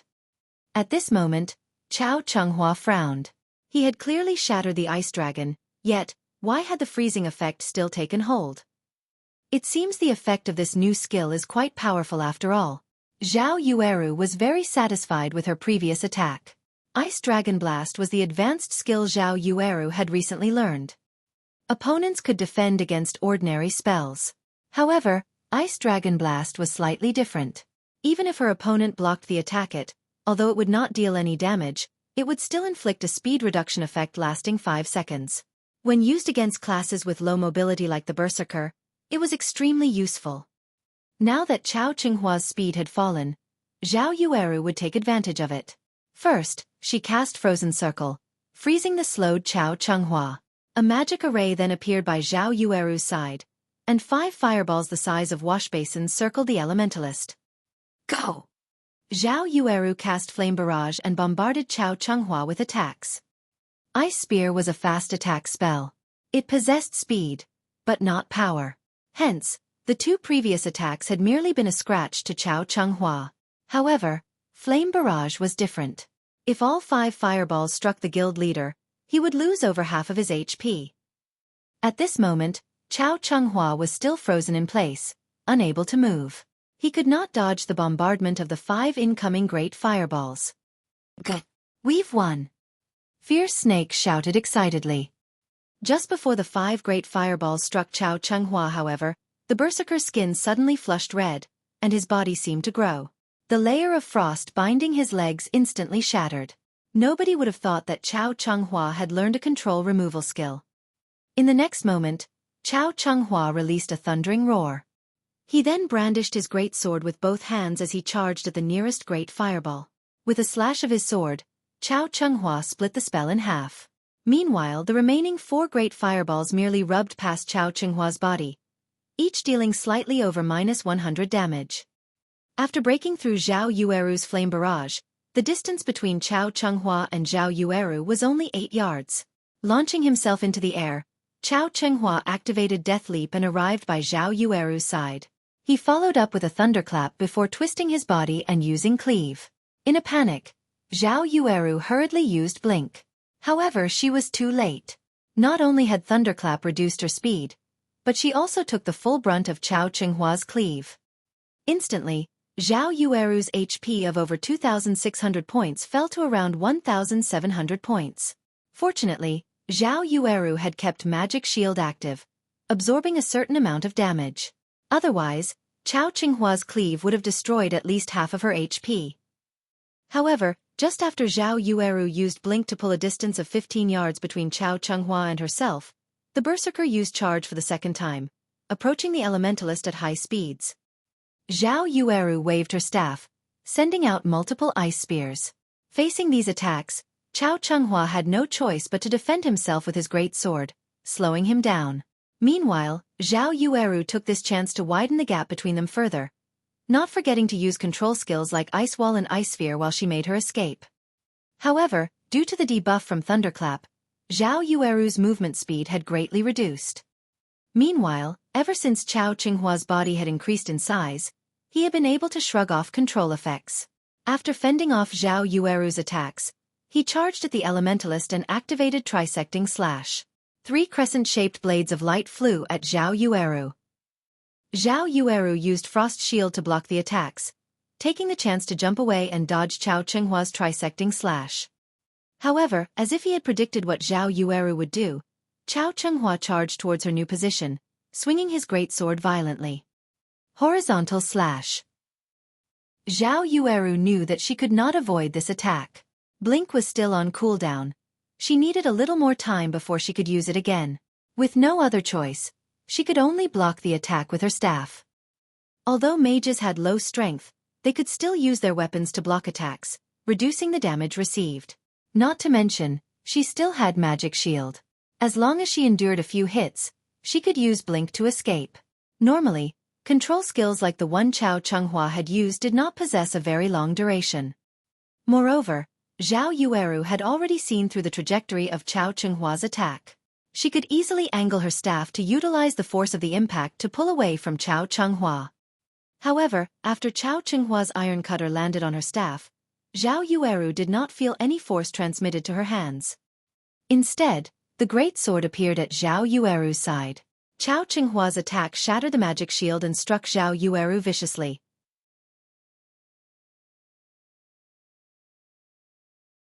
Chapter 401. Omnivision. What happened? Gentle Snow, who watched the fight from the spectator stands, focused on Chao Qinghua, her mind replaying Chao Qinghua's last attack. No matter how she looked at it, Zhao Yueru had blocked the attack. Yet, somehow, Chao Qinghua's sword had appeared somewhere completely different. It was like a magical sword. Zhao Yueru was just as confused. She could not understand what had happened. However, she no longer had the time to think on it. Chao Qinghua's attack dealt -1,241 damage, reducing Zhao Yueru's originally low HP to 470 points. If she suffered another attack, she would die. Mages were especially weak in terms of defense, strength, and agility. If a melee class like the Berserker close in on a mage, only tragedy awaited them. Zhao Yueru instinctively used Flame Circle, a type of instantaneous activation spell. Immediately, a ring of flame expanded outwards, forcing her enemies to retreat. Chao Qinghua remained unfazed by the incoming flames as he swung his greatsword down at them. Boom! Chao Qinghua's greatsword sliced apart the ring of flame. However, he was still forced to take a step back due to the resulting impact, abruptly stopping his attack momentum. Taking this chance, Zhao Yueru retreated while pelting Chao Qinghua with frost arrows. Don't even think of escaping, Chao Qinghua roared. Enduring the attacks from the frost arrows, he sent a horizontal sweep at Zhao Yueru. Zhao Yueru used her staff to defend once more. This time, Zhao Yueru focused on the greatsword, devoting her full attention to determining the weapon's trajectory. Just as Iron Cutter was about to land, Zhao Yueru quickly shifted her staff to block the attack. Chao Qinghua, however, simply revealed a mocking smile as he focused all his power into his slash. Once again, something strange occurred.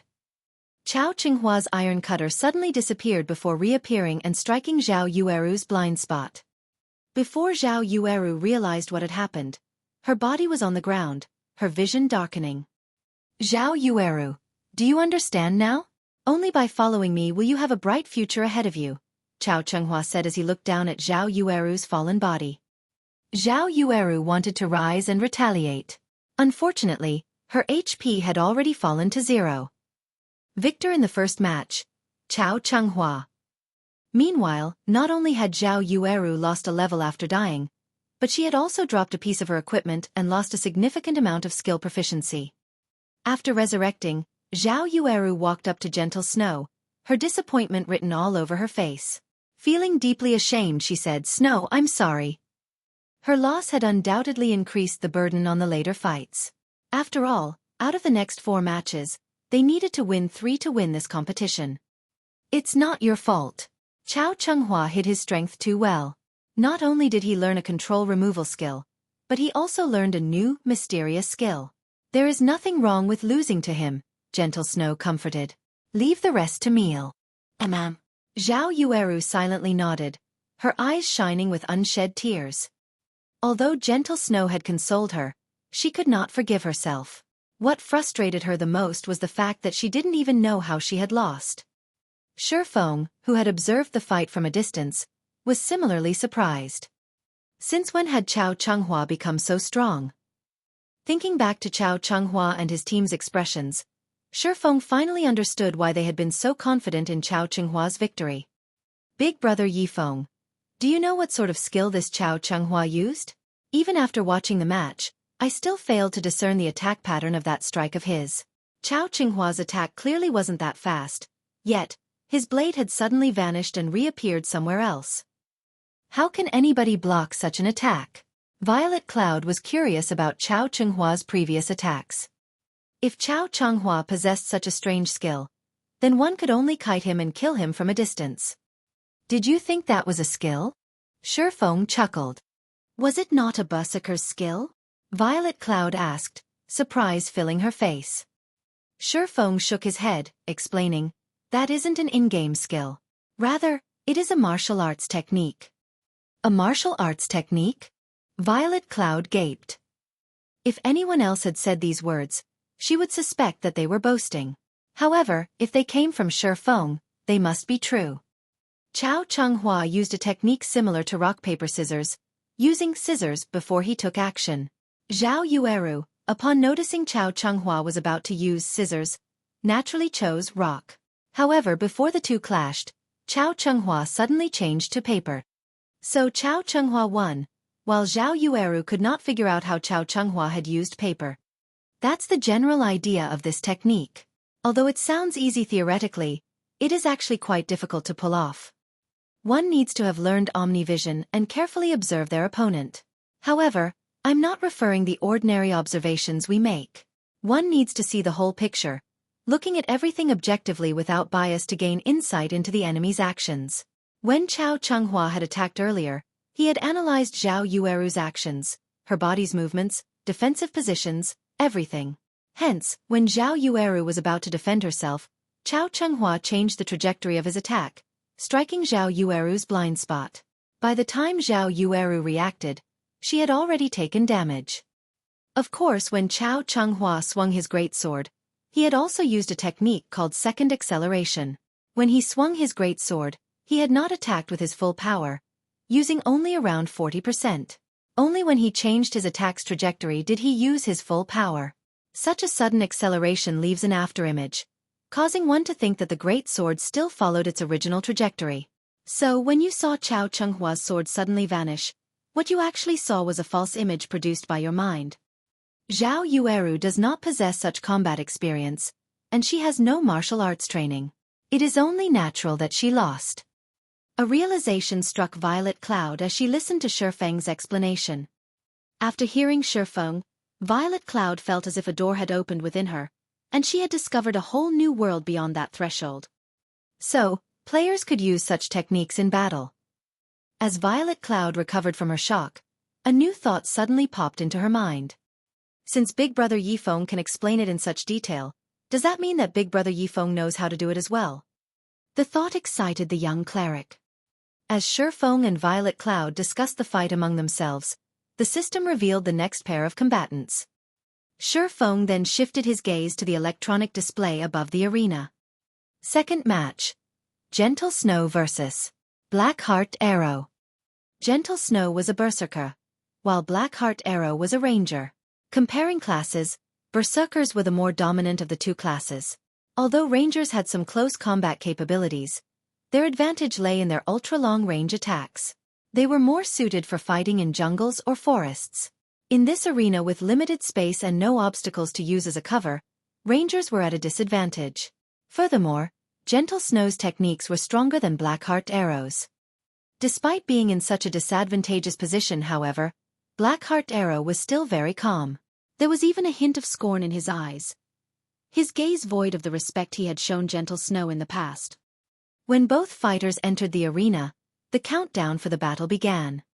5, 4, 3, 2, 1. Start.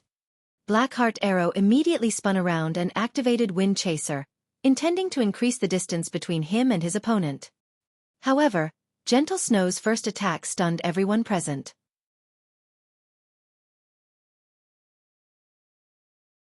Chapter 402. The Terrifying War Goddess. What is Gentle Snow trying to do? Everyone in the spectator stands was baffled. Even Zhao Yueru, who was very familiar with Gentle Snow, was dumbfounded by her friend's actions. Gentle Snow had thrown her blue greatsword the moment the battle started. Any player who lost their main weapons was tantamount to a beast without its claws and fangs. Yet, Gentle Snow took the initiative to discard her main weapon in order to attack her enemy? Berserkers were not ranged fighters. Although the greatsword she threw possessed some power, its attack pattern was very straightforward. The greatsword was not very fast, so players could easily dodge it. Meanwhile, if Gentle Snow lost her main weapon, she could not attack or defend. If she relied solely on a berserker's mobility and dodging capabilities, an expert ranger like Blackheart Arrow could defeat her effortlessly. Zhao Yueru's loss had already forced Gentle Snow to the edge of the cliff, and she could not afford carelessness in the second match. If Gentle Snow lost her match as well, their hopes of victory would be dashed. It seems that Zhao Yueru's loss was quite a blow to Gentle Snow's. Why is she acting so impulsively? Many of the elders who silently supported Gentle Snow lamented at this sight. Before this battle had even begun, the victor of both this match and this competition had been determined. If even Gentle Snow lost, the other members of her team didn't have a prayer. The only person who had a chance at victory was Fierce Snake. However, Chao Chunghua still had Nimble Snake and Soaring Snake fighting for him. As for War Wolf, even Chao Chunghua treated the shield warrior respectfully. The man must be astonishingly powerful. In the arena, Blackheart Arrow discovered the blue greatsword soaring towards him. He grinned. Gentle Snow, you're seeking death. Don't blame me for being merciless. Blackheart Arrow immediately adjusted his footwork. Sidestepping, he twisted slightly. His movements were incredibly subtle, and his dodging techniques were reminiscent of a martial arts master. In the next moment, Gentle Snow's blue sky flew past Blackheart Arrow, missing his side by a few centimeters. At this moment, Blackheart Arrow revealed a savage expression.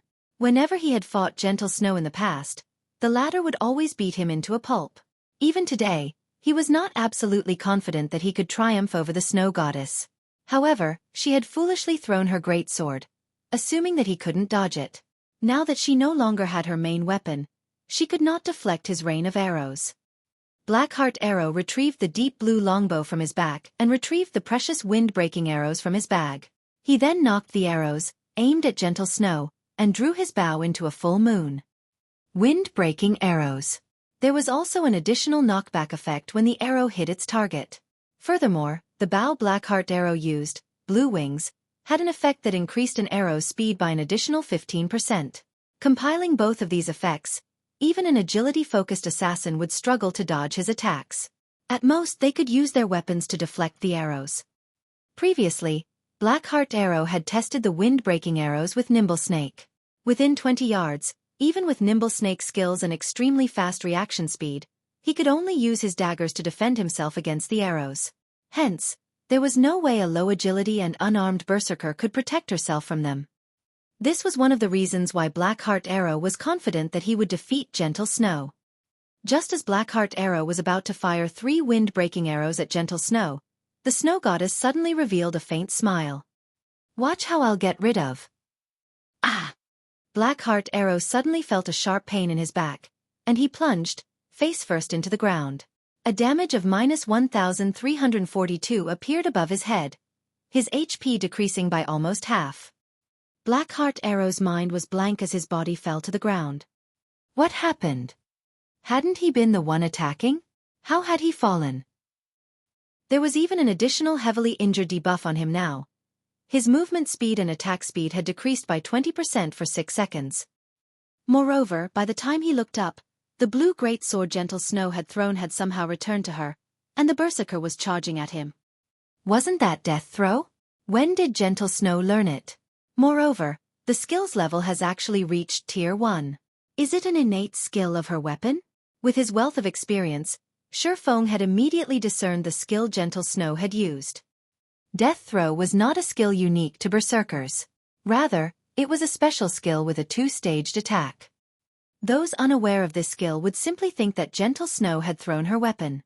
However, Death Throw basically made her weapon boomerang. Normally, after players dodged the first attack, they would launch a counterattack, failing to notice the second attack from behind. Moreover, Death Throw's second attack contained far more speed and destructive power than the first. At Tier 0, Death Throw would inflict a heavily injured debuff upon hitting the target. It was even more powerful at Tier 1. This two-staged attack fooled many players, and as a result, they would lose their lives. Blackheart Arrow knew that he was in danger at the moment. However, Gentle Snow was still more than 10 yards from him. Hurriedly, he climbed up from the ground, intending to escape while firing the wind-breaking arrows at Gentle Snow, knocking her back.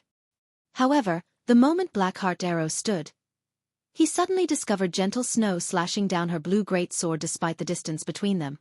In the next moment, over a dozen blue wind blades flew towards him. With both his movement speed and attack speed reduced, Blackheart Arrow would have a difficult time blocking or dodging.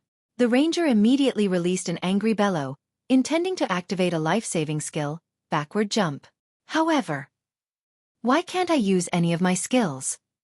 Blackheart Arrow discovered that he could not use Backward Jump. He then looked at the blue wind blades that were suddenly before him, crying out in confusion. Shwa! Shwa! Shwa! The dozen or so wind blades shredded Blackheart Arrow's body and damages over -300 appeared above his head, one after another. In the end, his HP fell to 0. As the ranger's body transformed into particles of light, a deep blue longbow had been left behind in his place. Victor of the second match, Gentle Snow. Chao Chunghua, his teammates, as well as the elders of Ouroboros standing at the spectator stands, were dumbfounded. Gentle Snow had only used 2 moves to defeat Blackheart Arrow, Ouroboros' third branch leader. It was simply unbelievable. Is this her true strength? Chao Chunghua watched Gentle Snow's figure as she departed from the arena with a grim expression. Fortunately, Gentle Snow's opponent had been Blackheart Arrow, the weakest of the 5 on Chao Chunghua's team. If she had fought anyone else this round, Gentle Snow might have had a chance of becoming the victor of this competition and the guild leader of Ouroboros. Big brother Yifeng, Big Sis Snow is so amazing. She took out an expert with just 2 moves. Violet Cloud exclaimed with awe. Indeed. Shurfeng nodded, smiling faintly. Blackheart Arrow did not know that, if struck by the Tier 1 death throw, players would also suffer a silence effect, which prevented them from using any skills for a short time. This was why the skill was known as the death throw. Gentle Snow's brilliant victory had undeniably increased the morale of her team. They now only needed to win 2 of the 3 remaining matches. Moreover, Gentle Snow's intense domination had given the opposition some pause. Just as Zhao Yueru and Fierce Snake celebrated Gentle Snow's victory, the next combatants were announced.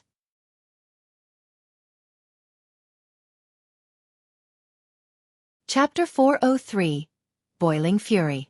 Chao Chunghua's team, who had fallen silent due to Gentle Snow's display, suddenly smiled upon seeing the names for the 3rd match. Third match, Fierce Snake vs. Warwolf. Fierce Snake was a berserker, while Warwolf was a shield warrior.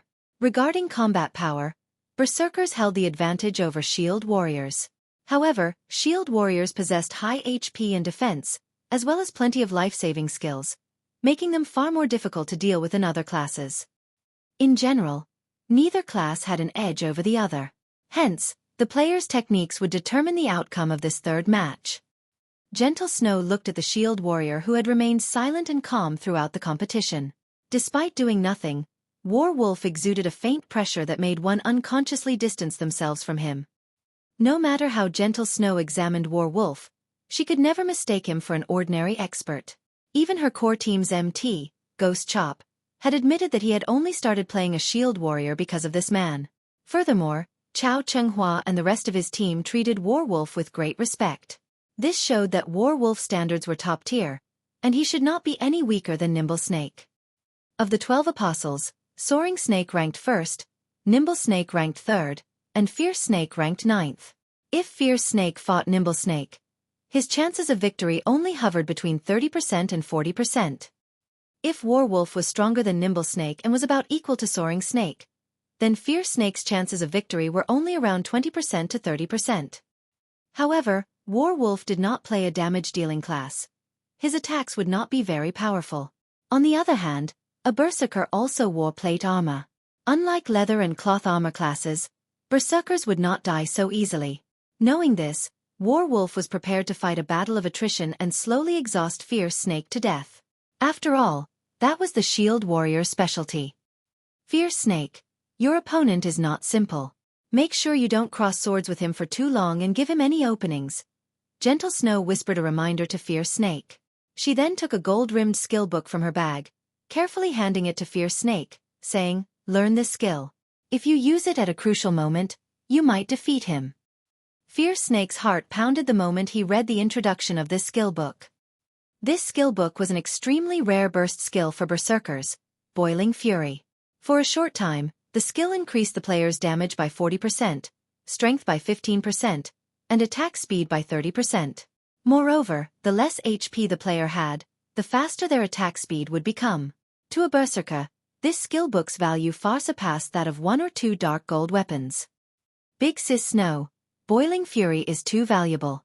I can't learn it, Fierce Snake said, shaking his head. Warwolf will not be easy to deal with, and you know this. You don't want me to lose, right?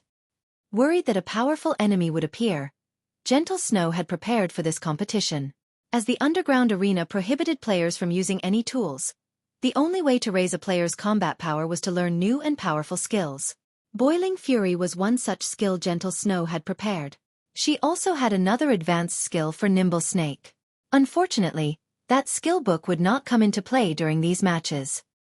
Sitting a short distance away, Xueqi was slightly surprised upon seeing the skill book Gentle Snow pass to Fierce Snake. Gentle Snow had actually obtained such a super rare skill book. Boiling Fury would only drop from High Lords ranked field bosses, and its drop rate was 2%. One needed immense luck in order to obtain it. I understand. I will not lose. Fierce Snake nodded and chose to learn Boiling Fury. He then watched the thin Warwolf walk into the arena, his eyes blazing with fighting spirit. Originally, he only had a 30% chance of defeating the Shield Warrior. Now that he had obtained Boiling Fury, he had a 70% certainty of coming out victorious. Following which, Fierce Snake also entered the arena. Snow, you're simply too amazing. I can't believe you had something so powerful hidden. Fierce Snake will win for sure. Zhao Yueru hugged Gentle Snow excitedly, her previous depressed mood scattering to the winds. In response, Gentle Snow lightly tapped Zhao Yueru's forehead and revealed a faint smile. Meanwhile, inside the arena, the battle between Fierce Snake and Warwolf had begun. I'm interested to see just how powerful you are. The moment the battle started, Fierce Snake lifted his silvery gray battle axe and charged at Warwolf. When his axe descended, even the air roared. However, without even retrieving the shield and saber from his back, Warwolf simply took a step back and allowed the battle axe to brush past his body, slamming into the ground. Warwolf immediately stomped down on the battle axe, the weapon becoming completely embedded into the ground. He then unsheathed the saber covered in golden magic runes from his back and slashed at the Berserker's neck, the weapon creating a beautiful arc. The entire process flowed like water, and everyone who witnessed it was amazed.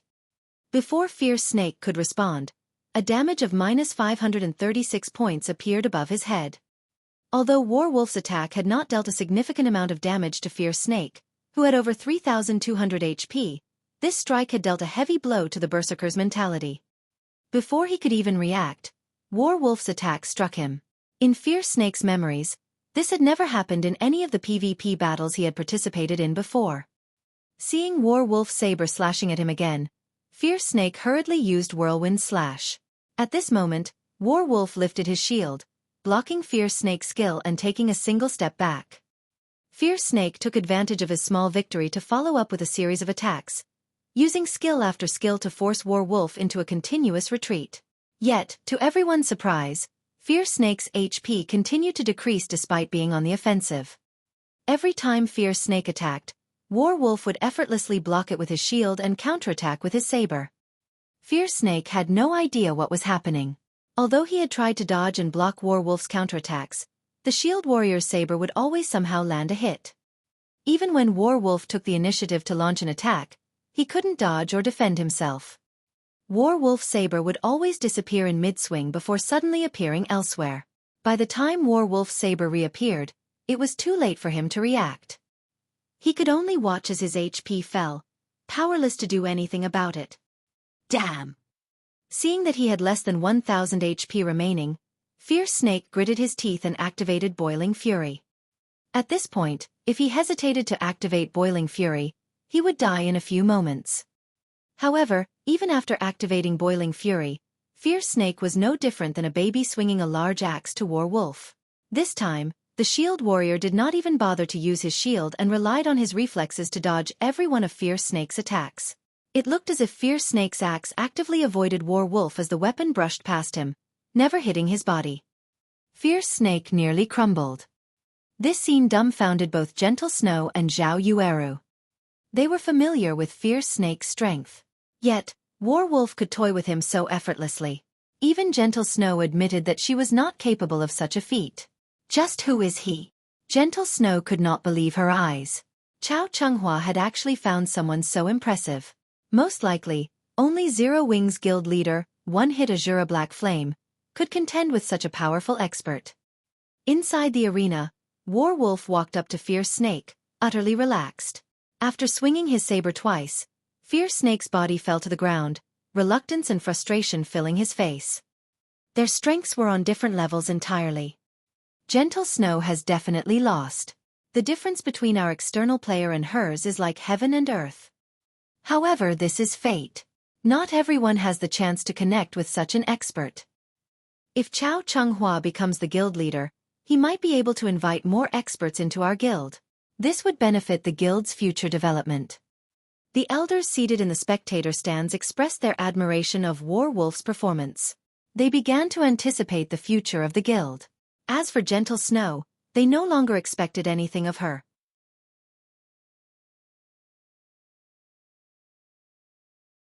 Chapter 404. The Difference Between Outsiders. Gentle Snow, you should now see the difference between us, right? Chao Chunghua said, laughing as he grinned at Gentle Snow. From the very beginning, you never had any chance of winning this competition. There is only one ending for you all today: defeat. Gentle Snow, stoic and beautiful, refused to respond to Chao Chunghua's taunts. It was true that she had never expected Chao Chunghua to invite such an expert. Suddenly, this competition was no longer within her control. Originally, she had hoped for Fierce Snake's victory. Then, as long as Yi Feng secured another win, she would dominate this competition. Yet, now, there were still 2 matches left. Even if Yi Feng won his match, they would end with a tie. However, they didn't have any experts for the final match. Big brother Yi Feng, what is going on? Violet Cloud's eyes widened in shock when she witnessed Warwolf's demonic attacks. Why does he know it too? Seeing as Warwolf can use Omnivision and second acceleration to such a refined standard, Chao Chunghua must have learned those techniques from him, Shifeng calmly explained. Realization immediately dawned on Violet Cloud. However, Shifeng's words had undeniably given Gentle Snow and the others a shock, each one of them falling silent. If Nimble Snake and Soaring Snake had also learned such mystifying techniques. Ha ha ha, that's right. Both Nimble Snake and Soaring Snake have also learned those techniques. Moreover, they are more proficient than I am. Chao Chunghua could not help but laugh when he saw Gentle Snow and the others' expressions. Gentle Snow, you understand now, right? You have no chance of winning this competition. On top of that, the 2 outsiders you've brought are merely 2 level 22 players. How could they possibly compete with the empowered Nimble Snake and Soaring Snake? Gentle Snow, just admit your loss right now. If you do, you won't have to suffer a humiliating defeat. At this time, both Nimble Snake and Soaring Snake shifted their gaze to Shifeng and Violet Cloud, disdain filling their eyes. How boring. They are the last opponents. With this, I can't test out my new techniques. Soaring Snake sighed with disappointment. If I fought Gentle Snow, I might have been able to display some of my strength. I heard that Yifeng is quite strong. He was previously the first player to enter White River City, and had even defeated hundreds of players by himself during the initial stages of God's domain. He should provide some challenge and serve as a warm-up for the both of you, Chao Chenghua casually explained as he smirked at Shifeng. At this moment, War Wolf opened his mouth and said, "That's right. You should not underestimate Yifeng. I have seen his battle videos. Even though everyone's levels were very low at the time, based on the way Yifeng moved and took action, I guarantee that he possesses a significant foundation in martial arts. Although he has yet to grasp Omnivision, you two should still be careful when fighting him." After War Wolf had agreed to aid Chao Chenghua, other than speaking while he trained them, he was usually silent. War Wolf's sudden and casual comment drew everyone's attention. Him. Nimble Snake looked at Shifeng, unable to feel any power or pressure from the ordinary-looking man. The corners of his mouth twitched slightly as he laughed and said, "Big brother War Wolf, you worry too much. You taught both of us personally. Against such an amateur martial artist, I can easily take care of him alone." Before Nimble Snake had joined Chao Chenghua, he had never known that he could apply so many martial arts techniques to playing a game like God's Domain. When Chao Chenghua had first approached him, Nimble Snake did not even humor the thought of defecting. At that time, he felt that Gentle Snow's combat techniques were the epitome of what it meant to be an expert. However, after dueling War Wolf and suffering an overwhelming defeat, Nimble Snake realized that he had merely been a frog in the bottom of the well. It was like meeting Superman. Superman was the creation of man's imagination, a fictional character that could never exist. Yet, reality suddenly revealed that such fictional characters actually existed. This revelation had shaken Nimble Snake's beliefs. Hence, Nimble Snake had joined Chao Chenghua's side without hesitation and received special training from War Wolf. After spending a lot of time and effort, he finally grasped the technique called Omnivision. After grasping Omnivision, Nimble Snake finally realized how huge of a gap there was between him and War Wolf. If Gentle Snow was the peak of mortals, then after grasping Omnivision, Nimble Snake had exceeded mortal standards. The two were on entirely different levels. Top-tier experts. Great experts. They were just jokes in Nimble Snake's eyes. Nimble Snake, stop speaking nonsense. Brother War Wolf definitely has his reasons for what he said. No matter who faces Yifeng, you must go all out against him, understand? Chao Chenghua reproached Nimble Snake, glaring at the assassin. Yes, I understand. Nimble Snake hurriedly lowered his head. At this moment, the fourth combatants had been revealed. Fourth match. Yifeng vs. Soaring Snake. Ha ha ha. Perfect. Since Big Brother Warwolf said to be careful of Yifeng, then I'll use him to test my new skills and see just how much I have improved. Soaring Snake walked into the arena excitedly. Soaring Snake was not a brawny man. On the contrary, he was very lean. However, although he was thin, his muscles were packed with explosive power like a cheetah's. Out of everyone in Chao Chenghua's team, Warwolf was the most optimistic about Soaring Snake. Not only did he possess the highest talent for combat, but the speed at which he learned also left everyone speechless. He had only taken half the time to learn Omnivision. Moreover, he was a natural-born fighting maniac. Under Warwolf's tutelage, Soaring Snake had developed with unimaginable speeds, and right now, he was definitely the #1 powerhouse in all of Ouroboros. If not for Chao Chenghua's wish to hide Soaring Snake's strength, the latter would have long since made it on the God's Domain experts list. Yifeng, how confident are you? Gentle Snow suddenly asked as Shifeng was about to enter the arena. If you don't feel confident, just admit defeat. You are Zero Wing's backbone. It would not be beneficial for you to lose a level here. This competition was a miscalculation on my part. I never expected that Chao Chenghua had such a monster on his team. Not only is he a powerful fighter himself, but he has also enhanced Soaring Snake and Nimble Snake's strength. As for the losses you have suffered by joining me, I will pay 5 million credits. In Gentle Snow's opinion, Yifeng was undoubtedly stronger than Soaring Snake. However, after finding out that Soaring Snake had completely changed, even Gentle Snow didn't think that she had much of a chance against him. Meanwhile, how much stronger could Yifeng possibly be? A promise is a promise. Since Miss Snow has already invited me here, and I have agreed to help, how could I possibly flee without a fight? Shufeng revealed a faint smile as he entered the arena. Yifeng is such a fool. Zhao Yueru huffed angrily. Didn't he see how powerful Warwolf was? Since Warwolf guided and taught Soaring Snake, even if he is not on par with Warwolf, he is probably not too far behind. Yifeng is just trying to die. Alright, Yueru, everyone has their own bottom lines and styles of conduct. It is my fault for telling Yifeng to give up without a fight. Gentle Snow placated Zhao Yueru. She then shifted her gaze to Shufeng inside the arena, a mix of feelings filling her heart. However, while Gentle Snow and Zhao Yueru both worried, Violet Cloud suddenly giggled and said, "Since Big Brother Yifeng has given his promise, he will fulfill it. You can rest assured about this." Both Gentle Snow and Zhao Yueru turned their heads to look at the little girl named Violet Cloud, confused. Just why was Violet Cloud so confident in Yifeng? Violet Cloud simply smiled and remained silent. Only she realized that their opponents should be the ones worrying. Soaring Snake was about to fight none other than Star Moon Kingdom's #1 powerhouse, One-Hit Azura.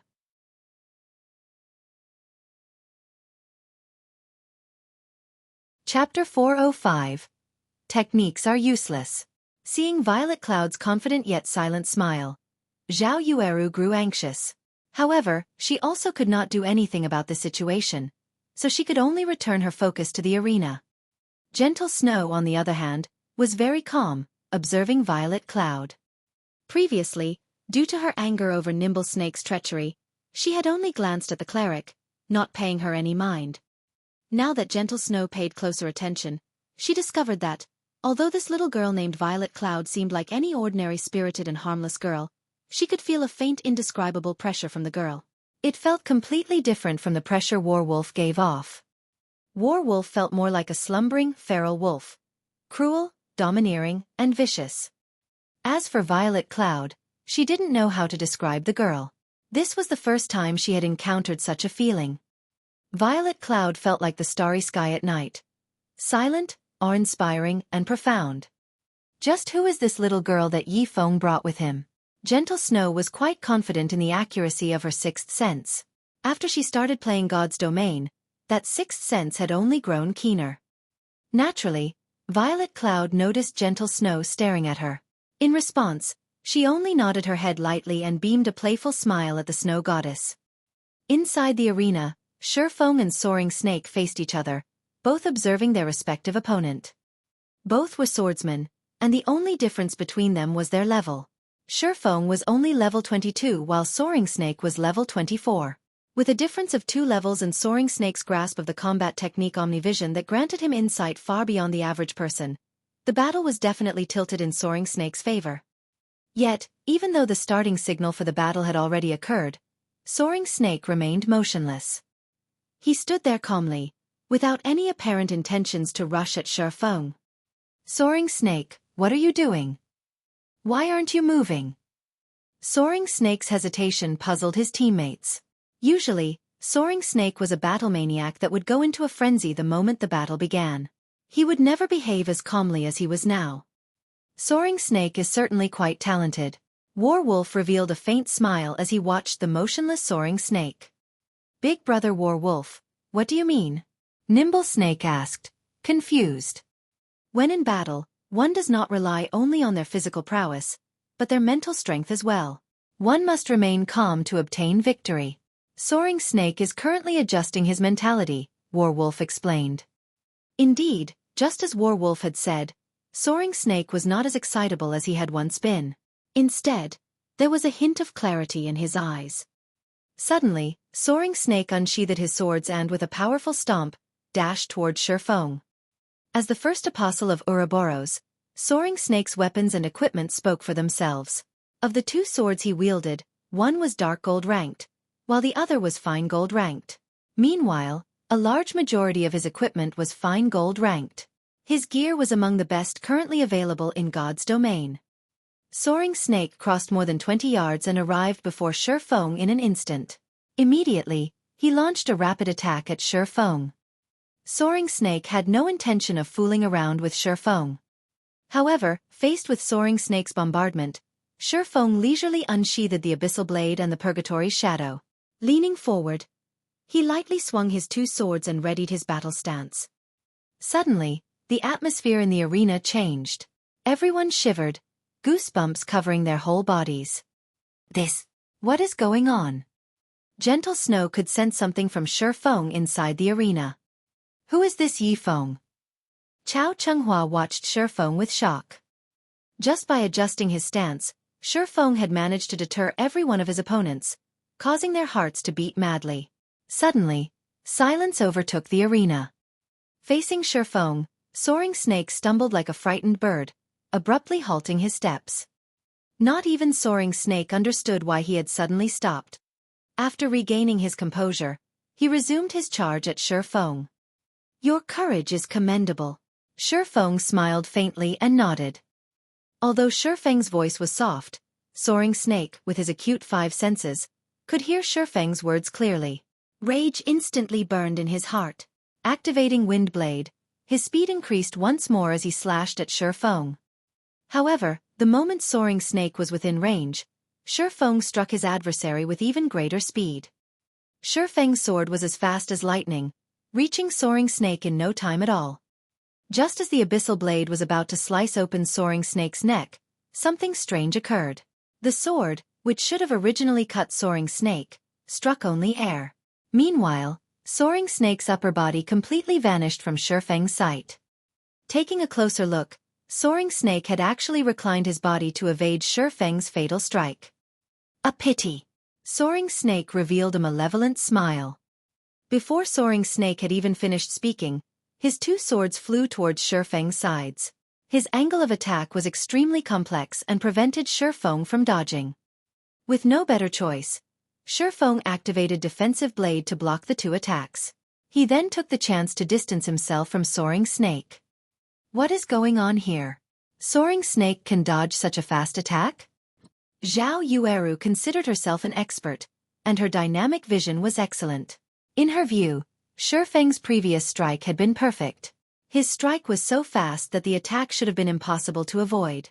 Yet, that perfect strike had missed Soaring Snake. Instead, Shifeng was the one who had been struck twice. It was simply too strange. Inside the arena, Shifeng examined himself for wounds.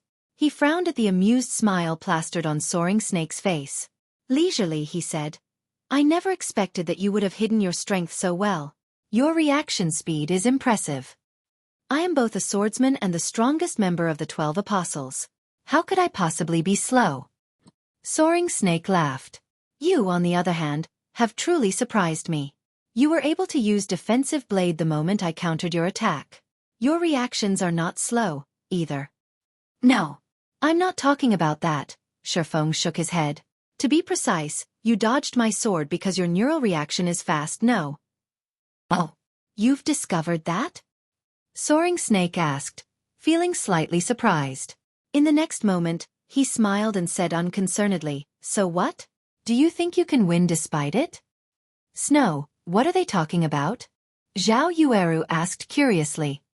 Many in the spectator stands had overheard the conversation in the arena. Zhao Yueru was thoroughly confused. You saw Yifeng's attack for yourself. It was a perfect strike.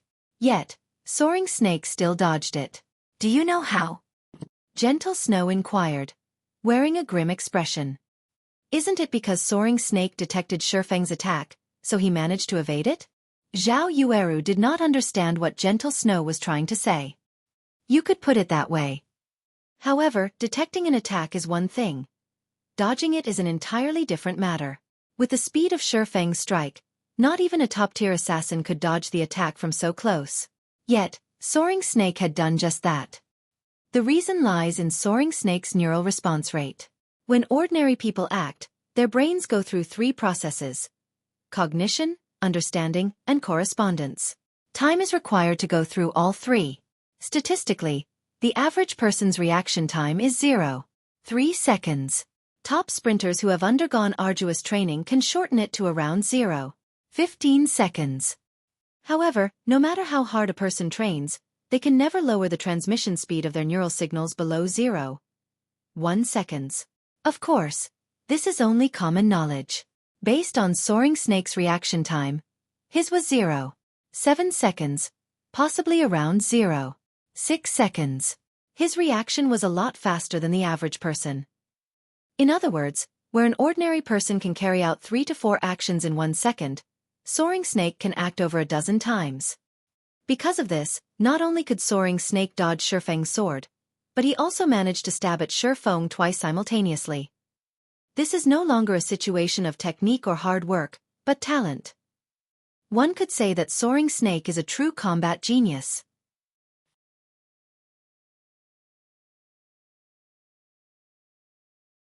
Chapter 406. Rapid Showdown. Zhao Yueru was speechless upon hearing Gentle Snow's explanation. She was dazed as she stared at Soaring Snake. Soaring Snake had never been so powerful in the past. They never knew he possessed such talent. He had actually hidden his true strength so well. With this, who else could be his match in close combat? While ordinary people could launch 3 to 4 attacks, Soaring Snake could launch 14 or 15 attacks. He was invincible. Chances were that the only way to defeat Soaring Snake was to pull away and attack from a distance. Melee classes had no chance of winning. Ha ha ha. Yifeng is indeed commendable for discerning Soaring Snake's ability. However, there is no way Soaring Snake will lose this match. A huge smile appeared on Chao Chenghua's dignified face. As long as Soaring Snake won this match, this competition would come to an end. Meanwhile, he would officially take hold of the position of guild leader. Everything was going exactly as he had expected. I was just warming up. If I take this fight seriously, I will only become faster. You are pretty amazing for blocking my last 2 attacks. Let's see how many attacks you can block. Although Soaring Snake was slightly surprised by how quickly Shifeng had discerned his talent, his opponent could never overcome it. There was not a single swordsman who could beat him. Swordsmen mainly relied on their normal attacks in battle. It was a class that wore down their enemies by attrition. If faced with a ranged class, Soaring Snake might have had some difficulties. However, against another swordsman, he was practically invincible with his reaction speed. Moreover, he had also grasped Omnivision. He could easily perceive his enemies' every movement and strike their weak points. Combining this martial arts technique with his inhuman reaction speed, in a melee battle, he was invulnerable. As he said so, Soaring Snake abruptly stomped on the ground, and like a fierce gale, his body shot toward Shifeng. Straight-line attacks could usually be easily seen and dealt with. Despite knowing this, however, Soaring Snake still chose to face Shifeng head-on, as if saying, "Come at me if you can." You want to compete with speed? Shifeng's frown deepened. Facing Soaring Snake, someone with such a unique talent, would be disadvantageous for Shifeng. Although Soaring Snake's assault had many flaws, the swordsman was not afraid of exploitation. Even if Shifeng attacked Soaring Snake, the latter could easily perceive the attack with his Omnivision. With Soaring Snake's reaction speed, before Shifeng's sword could reach him, he would have already evaded it. Following which, Shifeng activated the aura of wind of the 7 luminaries ring, increasing his movement speed by 40%, attack speed by 40%, and agility by 30%. He then dashed forward to meet Soaring Snake in battle. With breakneck speed, Soaring Snake had sent out 16 sword images, forcing Shifeng to deal with 16 attacks simultaneously. However, after activating the aura of wind, Shifeng's speed allowed him to deflect all 16 attacks easily. For the time being, both sides were equally matched. Despite Shifeng having a huge advantage in terms of speed, Soaring Snake's reaction speed was unmatched. Even if Shifeng's attacks were faster, Soaring Snake could respond instantaneously. The clash of metal resounded relentlessly throughout the arena, the noise reaching deafening levels. Every time Shifeng's and Soaring Snake's swords met, dazzling sparks would scatter around them. The spectating crowd's hearts pounded as they watched the 2 swordsmen confront each other. Each attack was simply too fast. The threat of death dominated each second. The slightest mistake would determine victory or defeat. Yifeng is this strong?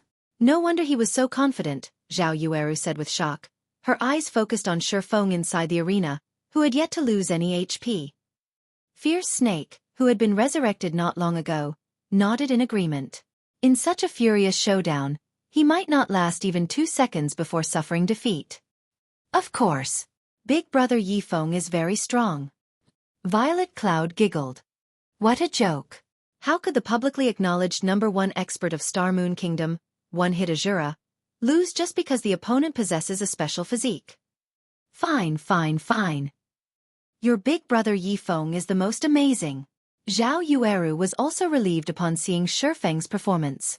If Shifeng lost this match, today's competition would end. Meanwhile, Chao Chenghua's team was also greatly shocked by the battle happening before them. Soaring Snake was Ouroboros's undisputed #1 expert, yet, an unknown player like Yifeng could match him evenly. That Yifeng is amazing. He is actually able to cope with Soaring Snake's violent offensive. Even I can't last as long.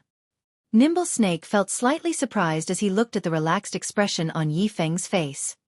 However, the result of this match will soon be determined, Warwolf suddenly said, smiling faintly. Big brother Warwolf, what do you mean? Nimble Snake asked curiously. Soaring Snake still hasn't used everything he has. He is simply probing Yifeng at the moment. Didn't you see that Soaring Snake hasn't used second acceleration yet? Warwolf had the keenest eyesight among everyone present, and with just a glance, he could tell that Soaring Snake conserved a considerable amount of his strength. No wonder Yifeng is still standing. Nimble Snake laughed. As Warwolf and the others discussed the fight, inside the arena, Soaring Snake suddenly retreated a few steps, pulling a small distance away from Shifeng. Meanwhile, Shifeng did not give chase. Instead, he silently observed the swordsman facing him. You have really surprised me. Ever since I learned Omnivision, you have been the first person who has lasted this long against me. How about it? If you join us, Big Brother Warwolf can help you become even stronger than you are now. As for the remuneration Gentle Snow has offered, I believe that Brother Chao will not hesitate to double that amount now that he has seen what you are capable of, Soaring Snake said, smiling at Shifeng confidently. Even with his inhuman reaction speed, Soaring Snake found it extremely difficult to counter Shifeng's attacks. Shifeng's strikes were simply too fast, so much so that, if he had not perceived the attack's trajectory beforehand, it would be impossible to dodge or block them. If the assassin Nimble Snake stood in his place, the battle would have ended long ago. Only a talented person like himself could possibly avoid Shifeng's attacks. Chao Chenghua cannot afford to give me what I want. So, just forget about it, Shifeng said, shaking his head. What a pity. Die then. Soaring Snake's smile instantly twisted into something sinister. In the blink of an eye, he launched 18 sword images, blocking all of Shifeng's paths of retreat. Although the 18 sword images did not appear to be fast, Shifeng knew that Soaring Snake was no longer holding back. Of these 18 sword strikes, Soaring Snake had applied second acceleration to every one. When the 18 sword images were about to reach their mark, Shifeng simultaneously activated Purgatory Power, Windwalk, Windblade, and Windrider, and rather than retreating, he dashed forward to meet the incoming attacks. Shifeng was like a phantom. In the blink of an eye, he had weaved through the gaps between Soaring Snake's sword images. When Shifeng and Soaring Snake collided, a silvery gray flash appeared on the latter's body. The time it took the two to cross swords was only an instant. For some reason, however, an impressive gout of blood sprayed from Soaring Snake's body, splashing across the floor. Following which, Soaring Snake released an agonized scream as he tumbled to the ground. What? What happened? The crowd fell silent at this sudden development. Only the sound of Soaring Snake's scream echoed throughout the arena.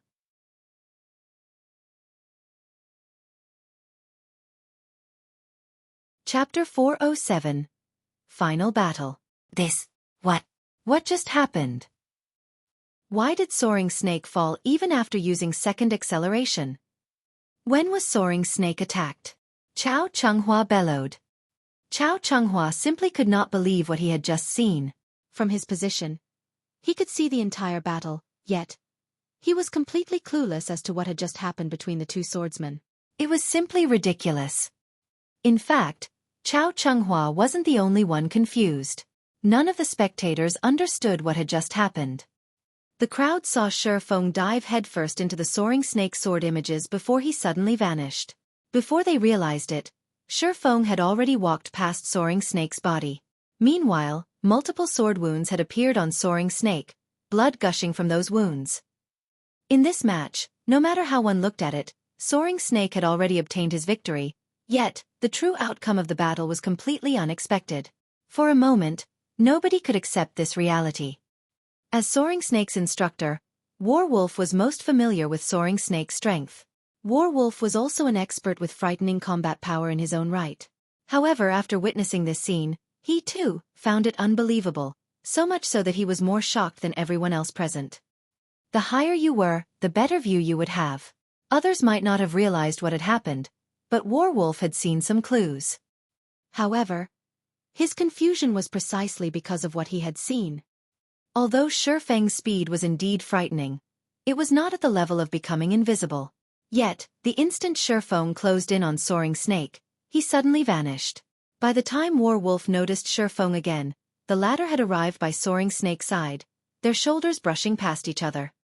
In other words, when Shifeng had charged at Soaring Snake, he had disappeared from view not because of speed, but because Warwolf's mind had failed to perceive Shifeng.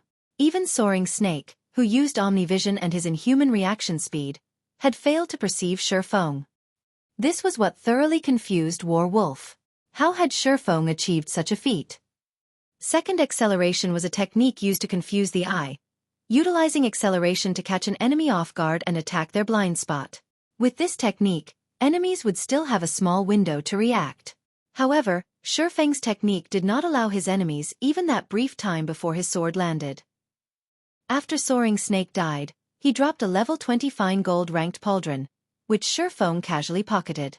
Shifeng also secretly collected an immortal soul. Now, he only needed 9,999 more. After Soaring Snake lost his immortal soul, not only did he lose a level, but he was also barred from logging into God's domain for a time. As for exactly how long he was barred from the game, even Shifeng did not know. If it were short, it might only be 1 or 2 days. If it were a long wait, Soaring Snake might not be able to log in for 3 or 4 days. In short, Soaring Snake would have to stay put for some time. Yifeng, how did you manage to defeat Soaring Snake? Zhao Yueru, unable to contain her curiosity, immediately went up to him and asked when she saw Shifeng exit the arena. She had too many questions about the battle. Because of this match, Zhao Yueru suddenly felt like a noob that had only started playing games, completely clueless. Despite having witnessed everything with her own eyes, she had no idea of what had actually happened. Do you want to know? Shifeng was slightly surprised as he looked at the excited woman rushing up to him. He never expected Zhao Yueru to be the first person to ask him. Zhao Yueru nodded, her eyes revealing a hint of anticipation. Zhao Yueru was very curious about how Shifeng had managed to not only dodge the 18 sword images, but also neutralize Soaring Snake's inhuman reaction speed, killing him instantly. After thinking for a moment, Shifeng said seriously, I just went up to him and slashed him 3 times, that's all. Everyone present was immediately rendered speechless. Zhao Yueru had been about to tackle Shifeng and take a few bites out of him if it not for gentle Snow holding her back. Alright, Yueru. Everyone has their own secrets. You can't force him to tell you. Now that we have won the 4th match, each side has 2 wins and 2 losses. This result is all thanks to Yifeng. The following match will determine the result of this competition. At this moment, Gentle Snow felt very fortunate that she had thought of inviting Yifeng when she had prepared for this competition. Although she had felt that Yifeng had a good chance of securing a victory for her, she had never expected him to surprise her like this. Despite facing the greatly enhanced First Apostle, Soaring Snake, Yifeng had defeated him with overwhelming might. She could never have expected this result. Gentle Snow found it very hard to believe that such an expert had remained unknown all this time. Was it because they were too weak to encounter such experts? Or was it because these experts loved to play the role of a weakling? Even Gentle Snow was unsure. However, the few fights today had certainly widened her horizons. She really could not figure out what kind of Guild Zero Wing was. First, there was Black Flame. Now, the combat power Yifeng displayed was not the slightest bit inferior, and might even be superior to Black Flame's. Of course, Black Flame had never displayed his true strength to the public, so Gentle Snow could not be certain of who was stronger. Regardless though, the 2 of them were true monsters. Big Brother Yifeng, what's wrong? Violet Cloud could feel that something was amiss. The moment Shifeng left the arena, He immediately sat down in the first row of seats. Now, his forehead was covered with sweat. Xuefeng was obviously dispirited, and he seemed exhausted. It's nothing. The high-intensity battle simply exhausted my mental power. I'll be fine after a short rest. You should get ready for the next match, Xuefeng replied softly, not trying to hide his current weakness. Although he was exhausted right now, he brimmed with joy. Everyone had thought that he had defeated Soaring Snake effortlessly. In reality, however, it had not been easy to dodge the 18 sword images while dealing a fatal blow. If he had not been promoted to a Tier 1 Blade Saint with his attributes enhanced greatly and his physical strength increased substantially, he might not have been able to use Void Steps in the exchange. Although Xuefeng had other methods to deal with Soaring Snake, he had chosen to take the risk because he wanted to break through his personal barrier and improve himself further. Fortunately, his gamble succeeded. Under the immense pressure Soaring Snake had placed on him, Xuefeng had finally reached a breakthrough and used footwork that he had never been able to use in the past. Void Steps. Void Steps was advanced footwork that allowed one to remove their presence from the opponent's mind. In the past, very few top-tier experts had successfully grasped such advanced footwork. As for Xuefeng, who had merely been a first-rate expert back then, he had only ever succeeded in his dreams. In order to learn this advanced footwork, Xuefeng had done countless research and trials. Yet he had never succeeded.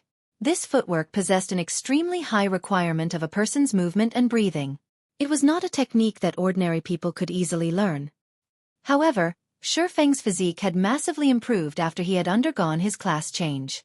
His control over his body had also improved. In addition, he was currently playing the game through a virtual gaming cabin.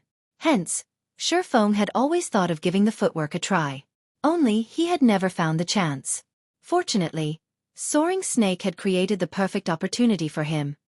With the threat of death looming, the pressure allowed Xuefeng to finally break through that unreachable barrier.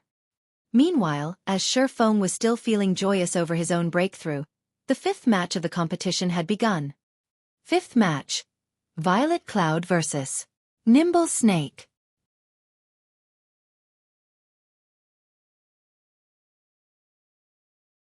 Chapter 408. Level vs. Tier. Xuefeng's overwhelming victory during the fourth match had undoubtedly formed dark clouds in Chao Chenghua's heart. As if something was stuck in his throat, Chao Chenghua felt extremely uncomfortable. Why hasn't Soaring Snake resurrected? Chao Chenghua was in a sour mood. If Xuefeng was so powerful, then the cleric girl that came with him must be extraordinary as well. She might also know the same technique as his. Even now, Chao Chenghua had no clue as to what Xuefeng had done. Without that knowledge, he had no response to it.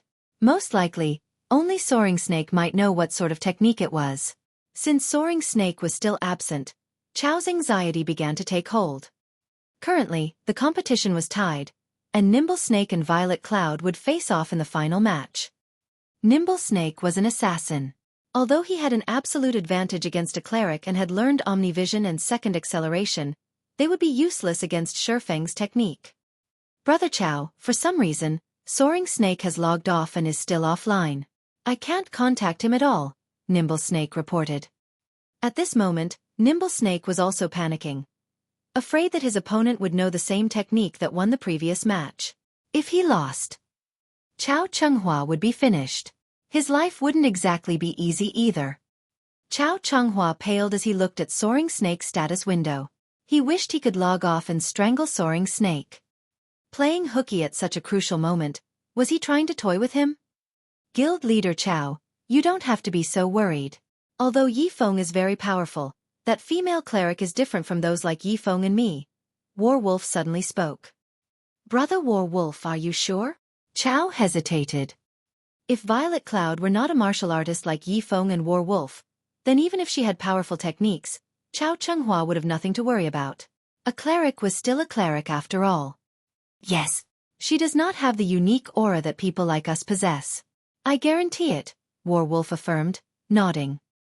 Excellent. Chao Chenghua's face lit up with a relieved smile. He then shifted his gaze to the other team, muttering in a cold tone, Gentle Snow, oh gentle Snow. Although you invited an expert of such caliber, in the end, you are still a step behind.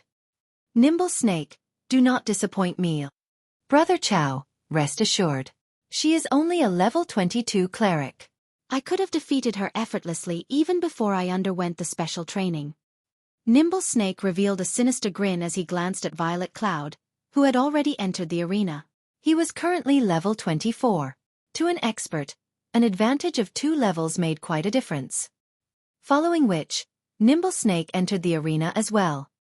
Meanwhile, seated in the spectator stands, Warwolf still appeared indifferent. There was not the slightest hint of a smile on his face. In truth, he had only finished half of his statement. Violet Cloud indeed did not possess the unique aura of a martial artist. However, with his acute senses, Warwolf could feel a faint sense of danger from her. This danger was slightly different from that of a ferocious beast. It felt almost like a divine pressure. Just what secret is this female cleric hiding? Although Warwolf was not trying to boast, in God's domain, he did not fear many people. Even if he encountered someone who could intimidate him, it definitely would not be the young little girl standing inside the arena. Yet, there was something about her that gave him pause. Meanwhile, the tension was similarly high on Gentle Snow's side. Yifeng, will Violet really be all right? Zhao Yueru asked as she took a seat beside Shifeng. She wanted a straight answer from him. Although she did not know why, Zhao Yueru felt that Shifeng knew something she did not. It should be all right, Shifeng said, uncertain. Should? What do you mean should? If Violet loses, Snow will have to leave God's domain forever. Are you really willing to lose her? Zhao Yueru huffed. Listening to Zhao Yueru's words, Shifeng was suddenly speechless. Yueru. Gentle Snow glared. To think that her friend could still joke at a time like this. Gentle Snow was somewhat familiar with Shifeng's personality. Shifeng would never speak without certainty. If he said it, then it was true. Otherwise, he would remain quiet. But Zhao Yueru knew that her questioning would not change anything. She only wanted Shifeng's confirmation so that she could feel more at ease. I really do not know. Nimble Snake's current strength, especially after grasping combat techniques such as Omnivision and second acceleration, is a complete mystery to me. As for Violet's current progress, I don't know that either. However, she should be quite powerful. At least, without Omnivision and second acceleration, Nimble Snake wouldn't even be a challenge for her. Now, however, I do not know. We can only wait and see, Shifeng explained as he understood Zhao Yueru's anxiety. Before Warwolf's appearance, Shifeng had been certain of Violet Cloud's victory regardless of who she fought. Now, however, Nimble Snake had learned combat techniques that very few experts knew. Of course, although Nimble Snake had the advantages of levels and techniques, Violet Cloud possessed the advantage of tiers. Simply put, the results of this match were unknown. After listening to Shifeng's explanation, Zhao Yueru grew even more nervous. Wasn't that the same as saying nothing at all? Gentle Snow, on the other hand, was greatly surprised. From Shifeng's words, Violet Cloud was actually superior to Nimble Snake. Nimble Snake had originally been one of the top combatants of Ouroboros, and even Gentle Snow could not obtain an easy victory if they fought. However, Shifeng was confident when he spoke. Thus, Gentle Snow believed him. Violet Cloud was only a young girl around 16 or 17 years old. How could she possibly be so strong? If Shifeng's statement was true, then there might still be hope. Moreover, Violet Cloud was a ranged class. She would have an easier time dealing with techniques such as Omnivision and second acceleration. Suddenly, the countdown timer above the arena had ended. Immediately, Nimble Snake activated stealth and vanished. One had to admit that Nimble Snake was indeed one of the top combatants of Ouroboros. After entering stealth, all of his movements were silent.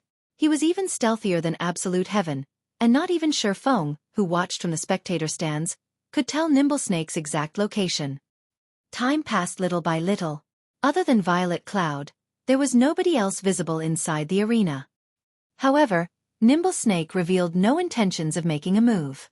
As a result, the atmosphere inside the arena grew tenser as more time went by. This was one of the methods often used by assassins. By doing so, they could instill paranoia in their target, exhausting their target's mental fortitude. As soon as their target relaxed, they would launch a fatal assault. Hence, Many players despised dealing with assassins. After all, it was tiresome to remain on high alert for long periods of time. Hence, assassins had a natural advantage when fighting against all classes. Heh, that's quite some patience you have there, little girl. We'll see how long you last. The moment you relax will be the moment you die. At this moment, Nimble Snake stood only 10 yards away from Violet Cloud. To an agility-focused assassin, an instant was all that was necessary to cross that distance.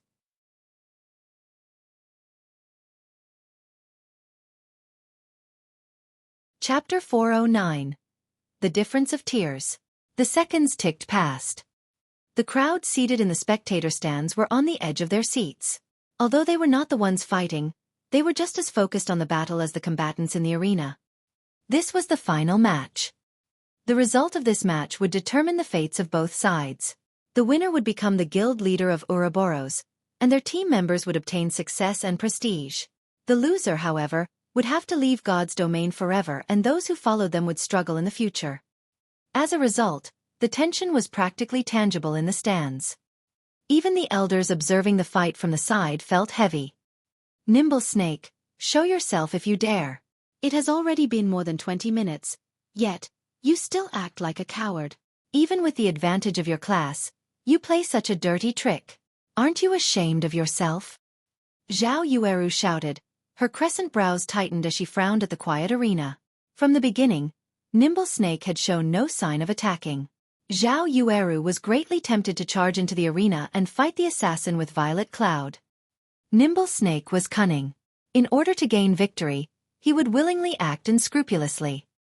To guard against her opponent, Violet Cloud had to stay on high alert, focusing her senses to detect any movements. At best, an ordinary person could only maintain their concentration for half an hour or so. If pushed any longer, not only would they greatly exhaust their mental fortitude, but they would also become susceptible to distractions. Soon, they would unconsciously reveal flaws in their defense. However, this was a type of defense mechanism, so it was unavoidable. Meanwhile, the match had stretched on for almost half an hour now.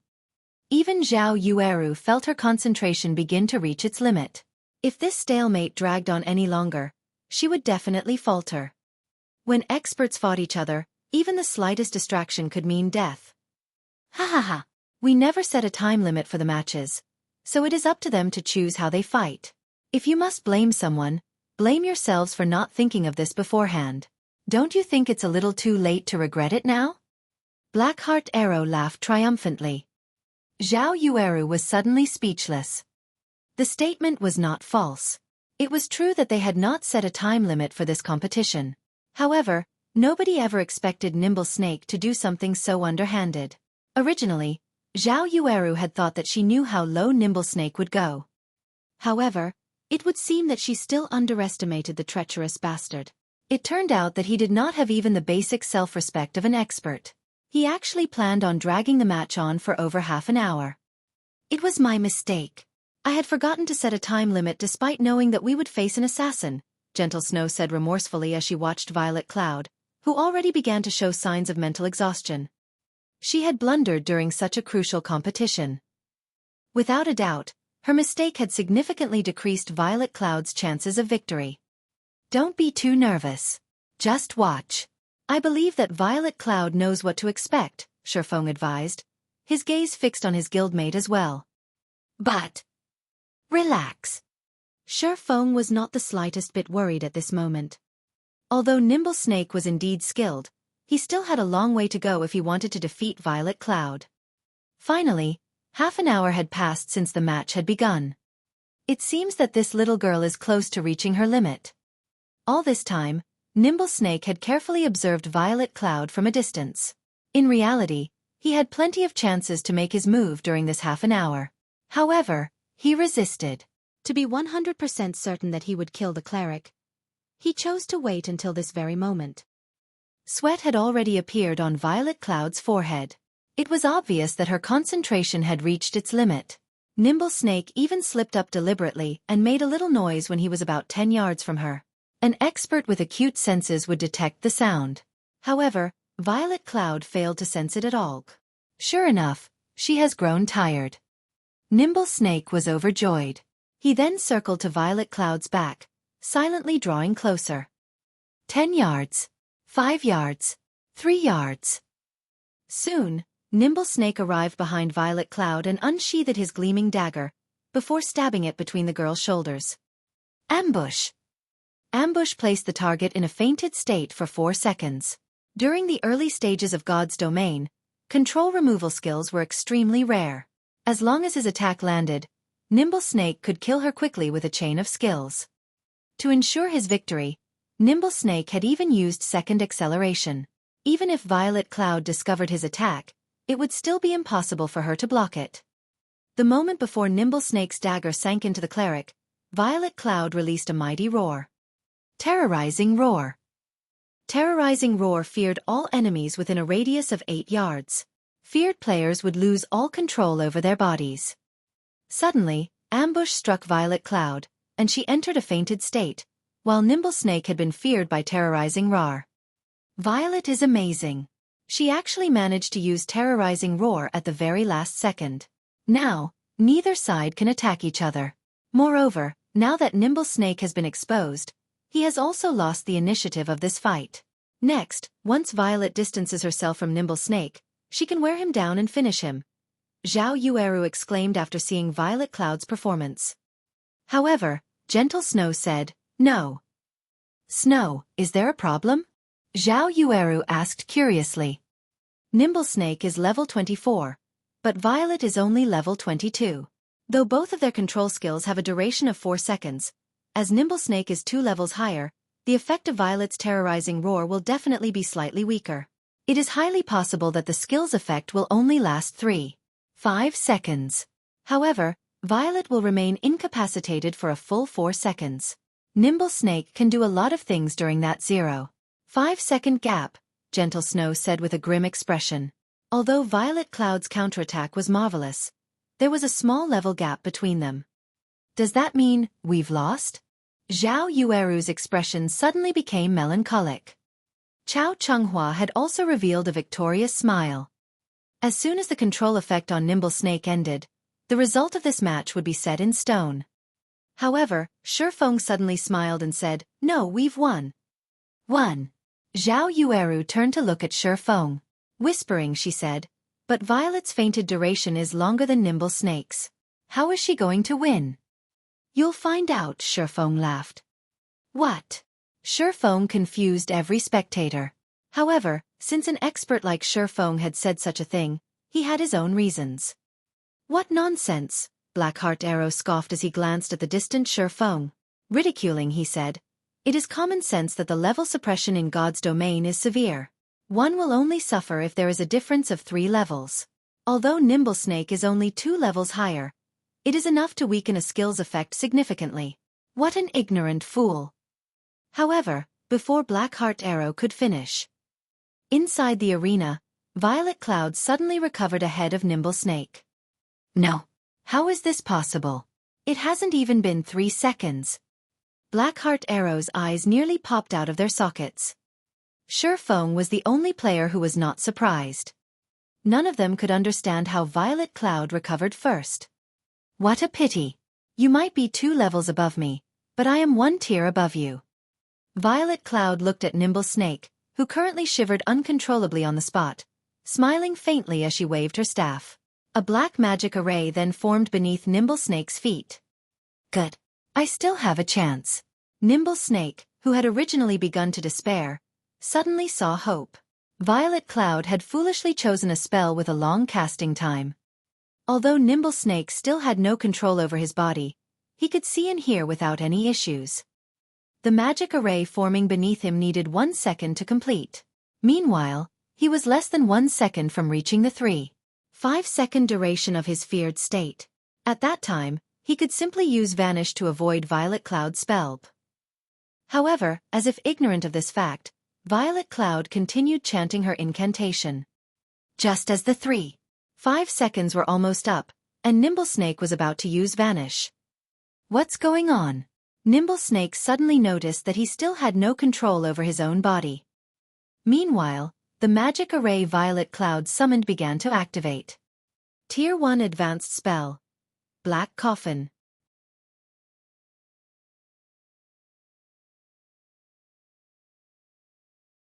Chapter 410.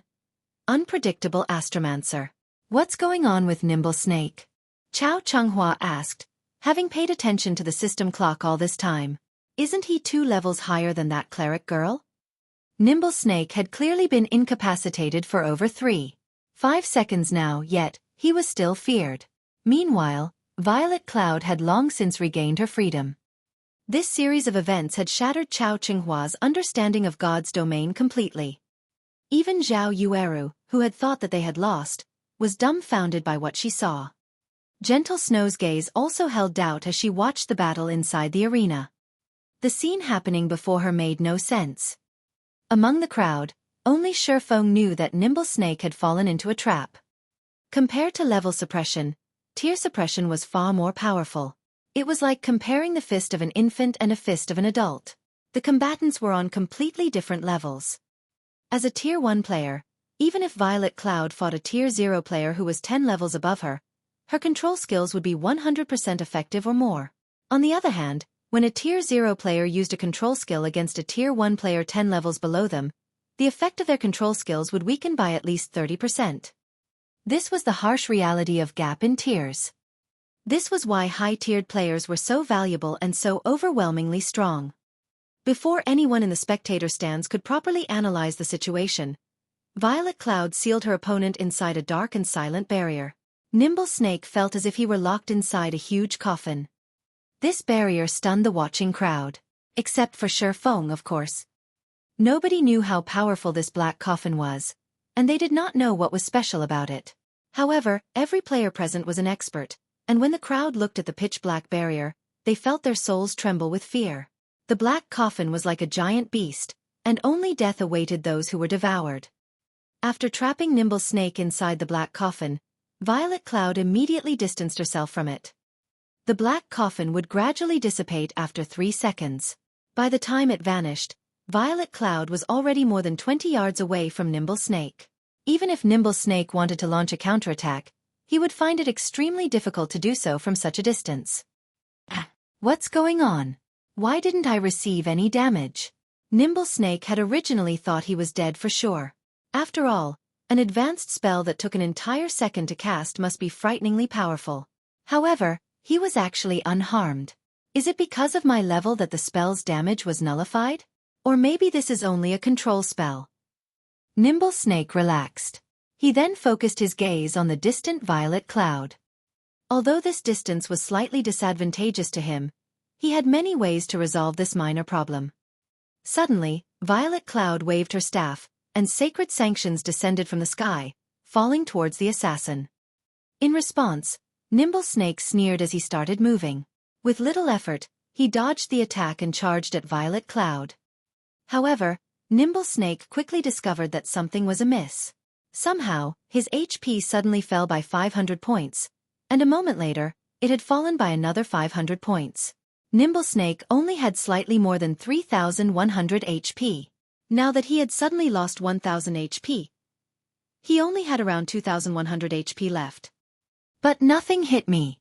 Nimble Snake was 100% certain that he had dodged the several sacred sanctions. Before Nimble Snake could figure out what had happened, Violet Cloud sent another barrage of sacred sanctions towards him. Nimble Snake advanced once more to dodge the attacks. However, he lost another 500 HP the moment he moved. Violet Cloud sent an attack once more. Knowing that he could no longer afford to lose HP, Nimble Snake started using his daggers to fend off the sacred sanctions. This time, he did not receive any damage. I was found out? Violet Cloud giggled. Astromancers possessed very few spells that dealt high damages. A majority of their attacks were strange and unpredictable. This was what Violet Cloud had discovered after researching her new class. Even until now, Violet Cloud had yet to grasp the true essence of an Astromancer completely. Black Coffin was one such skill. Any players caught by the spell would lose HP when they moved. Meanwhile, the amount of HP they lost depended on the spellcaster's intelligence. In addition, Black Coffin also had a silence effect. This spell worked wonders on a melee classes. By now, Nimble Snake had grasped the general gist of the situation.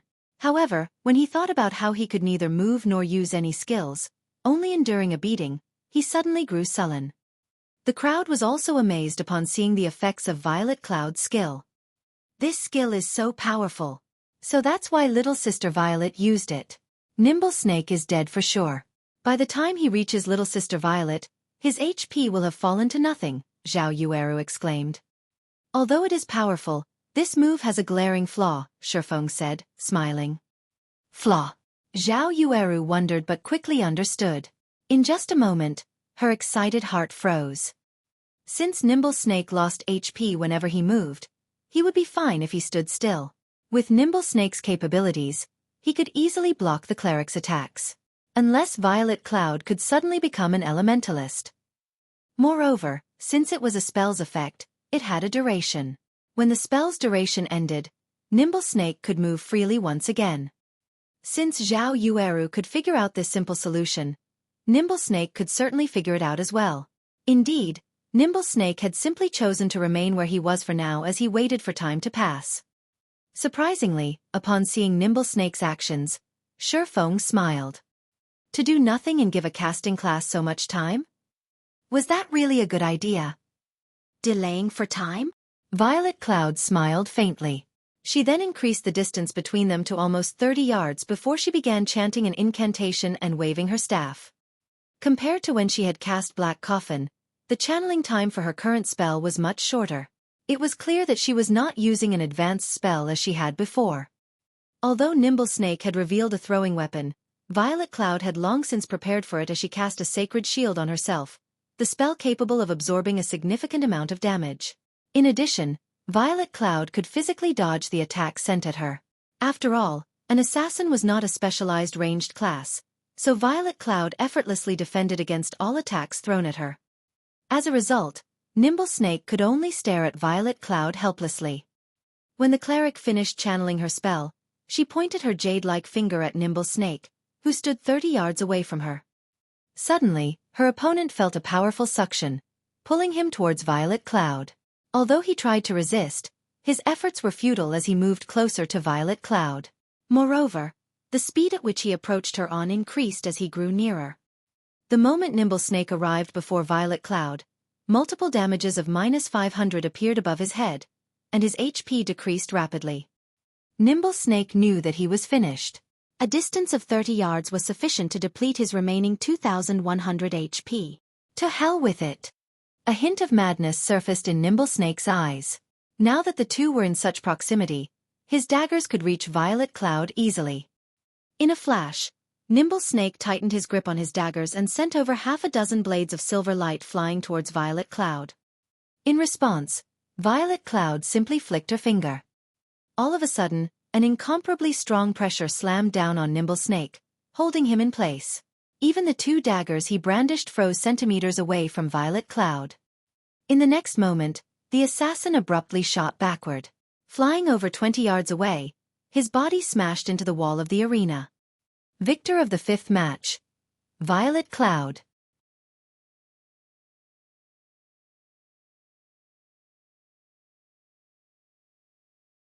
Chapter 411. Victory and Defeat. Violet Cloud's easy victory had rendered everyone speechless. Nimble Snake, one of the 12 apostles of Ouroboros, had been effortlessly manipulated, so much so that he failed to inflict even a single point of damage to a cleric. If this matter reached the public, nobody would believe it. We won. Although Xueqi had prayed that Violet Cloud could win, she had not expected that the girl could so easily. However, Violet Cloud's skills were peculiar. It was especially true for her final skill. It had complemented Black Coffin perfectly, allowing the skill to display its full potential. Violet Cloud's and Yi Feng's combat styles were clearly different. Violet Cloud had not used any stunning attacks like Xuefeng. Instead, she utilized her skills to their very limits. From beginning to end, Nimble Snake had no chance to employ his advantage of techniques. Violet Cloud practically had him in the palm of her hand this entire match. Regarding combat techniques, Xueqi did not think that Violet Cloud was much stronger herself. Unlike Yi Feng and War Wolf, Violet Cloud's techniques were not at an unreachable level. Only, the skills Violet Cloud possessed were simply too powerful. Despite Nimble Snake's techniques being far superior, he still lost in the end. Yifeng, is she really a cleric? Although Gentle Snow rejoiced, she was also incredibly curious. She refused to believe that a cleric could possess such powerful skills. Moreover, from the looks of it, Violet Cloud's basic attributes were significantly higher than Zhao Yueru's. Yes and no, Xuefeng said, smiling. He could guess what was going through Gentle Snow's mind right now. What do you mean? Zhao Yueru piped in. Violet has already class changed from a Tier 0 cleric to the Tier 1 hidden class, Astromancer. Not only does she possess the inherent skills of a cleric, but she also possesses the skills of an Astromancer, Xuefeng explained slowly. Meanwhile, she defeated Nimblesnake just now using the Tier 1 legacy skills of an Astromancer. As for the might of those skills, you've seen them for yourselves. Tier 1 class? You're saying that Violet has already obtained her Tier 1 class? Zhao Yueru's little mouth gaped, her eyes filled with disbelief as she looked at the girl smiling happily beside Xuefeng. Tier 1 class. This was a completely unknown concept to God's Domain's current players. Though, as an expert, she knew that a Tier 1 class was stronger than a Tier 0 class. However, the class change quest was cumbersome. Not only would it be time-consuming, but the quest also quite difficult. As a result, she had chosen to focus on her level first. However, she never imagined that there would be such a huge gap between a Tier 0 and a Tier 1 class. So this is the gap between a Tier 0 player and a Tier 1 player? When Zhao Yueru thought back to how effortlessly Violet Cloud had defeated Nimblesnake, her heart was suddenly eager to challenge her class change quest. Meanwhile, after listening to Xuefeng's explanation, Gentle Snow had also come to a realization. It was no wonder the two of them were only level 22. It turned out that they had taken the time to complete their class change quest. Zero Wing is indeed filled with crouching tigers and hidden dragons. Gentle Snow inwardly sighed as she looked at Violet Cloud. It seems that Ouroboros needs to challenge the class change quests as well. A Tier 1 class was actually so powerful. If Zero Wing had a large number of Tier 1 players, could Zero Wing even find a dungeon they could not raid? With such strength, leveling up would also be much easier. In comparison, they had only been wasting their time and efforts by leveling up and raiding dungeons. At this time, the 5 matches of the competition had come to a close. Naturally, Gentle Snow was the overall winner. As for Chao Changhua, the loser, at this moment, his eyes were bloodshot. He glared at Nimblesnake as thoughts of strangling the assassin filtered through his mind. Despite all of his calculations and machinations, he had never expected that the 2 outsiders Gentle Snow had invited would be so powerful. However, his thoughts were meaningless now because the main god system had already begun enforcing the conditions of the contract. Chao Qinghua's body began to slowly fade out of existence as the main god system expelled him from God's domain permanently. Just like that, the acting guild leader of Ouroboros, a relatively influential character in the virtual gaming world, could not log into God's domain ever again. Without Chao Changhua supporting them, Blackheart Arrow and the recently resurrected Nimblesnake were at a loss. From now on, Gentle Snow would be the guild leader of Ouroboros. It would be a piece of cake for her to deal with them. Regret turned Nimblesnake's stomach. Originally, he thought his future would be set if he followed Chao Changhua. Yet now, just as Nimblesnake and Blackheart Arrow began to panic, War Wolf, the outsider invited by Chao Changhua, stood and walked up to Gentle Snow. "Miss Snow, we meet again," War Wolf greeted, a faint smile on his face. "Do you have any business with me?" Gentle Snow asked, somewhat surprised. In the past, War Wolf had felt only disdain towards guild players like her, refusing to even speak with her. Now, however, he had actually initiated a conversation. It was beyond unusual. Even Xuefeng was curious as to what War Wolf had to say. "I only wish to congratulate Miss Snow for becoming the guild leader of Ouroboros," War Wolf spoke softly. "Thank you," Gentle Snow answered politely. In regards to the man named War Wolf, Gentle Snow could not see through him in the least. Moreover, the shield warrior gave her a sense of extreme danger, and she was quite uncomfortable. Following which, War Wolf shifted his gaze to Xuefeng, saying, "I truly did not expect to meet a fellow martial arts practitioner here. Although I wish to exchange a few moves with you, unfortunately, I am only a Tier 0 class right now. I can only seek you out once I receive my Tier 1 promotion. However, before I leave, I have something I need to say to Brother Yi Feng. It is best if you leave Zero Wing quickly and look for a better guild to develop yourself. Brother War Wolf, what are you trying to say? Shi Feng did not think that War Wolf was someone who would speak nonsense. It could be dangerous for me to go into detail, but recently, Zero Wing has attracted too much attention in God's domain. Some people can no longer sit by and have begun to take action. Are you referring to Underworld? No. Even I get a headache just thinking about dealing with those people. If you can hide from them, then hide. In the off chance that Zero Wing provokes them, the consequences would be unimaginable. War Wolf simply smiled and shook his head before departing from the room. Watching War Wolf's departing figure, Shi Feng grew confused.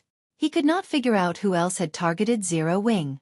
Even an expert like War Wolf feared of them. Forget it. There is no point overthinking things. Let's just take things as they come. Since he could not figure it out, Shi Feng no longer bothered thinking about it. Why worry about trouble that might not even come? After War Wolf's departure, Gentle Snow had immediately expelled Nimble Snake and Blackheart Arrow from Ouroboros. Although the two of them were experts, who knew what sort of schemes they would concoct in the future? It was especially true for a sly and treacherous bastard like Nimble Snake. Afterward, Gentle Snow gave both Shi Feng and Violet Cloud 30 million credits each as remuneration for their help. Violet Cloud was stupefied upon seeing the numbers in her virtual bank account. This was her first time seeing such an astronomical sum of money. Shi Feng, on the other hand, was rather pleased after receiving the money. With this, he would not have to worry about the guild's development funds for some time. As Gentle Snow had just become Ouroboros's guild leader, she still had a ton of things she needed to handle. Shi Feng and Violet Cloud did not linger either, and they left the underground arena. Just as Shi Feng and Violet Cloud were about to return to White River City, the sound of his communicator ringing suddenly reached his ears. Brother Feng, I have bad news. Something big has happened. Blackie announced.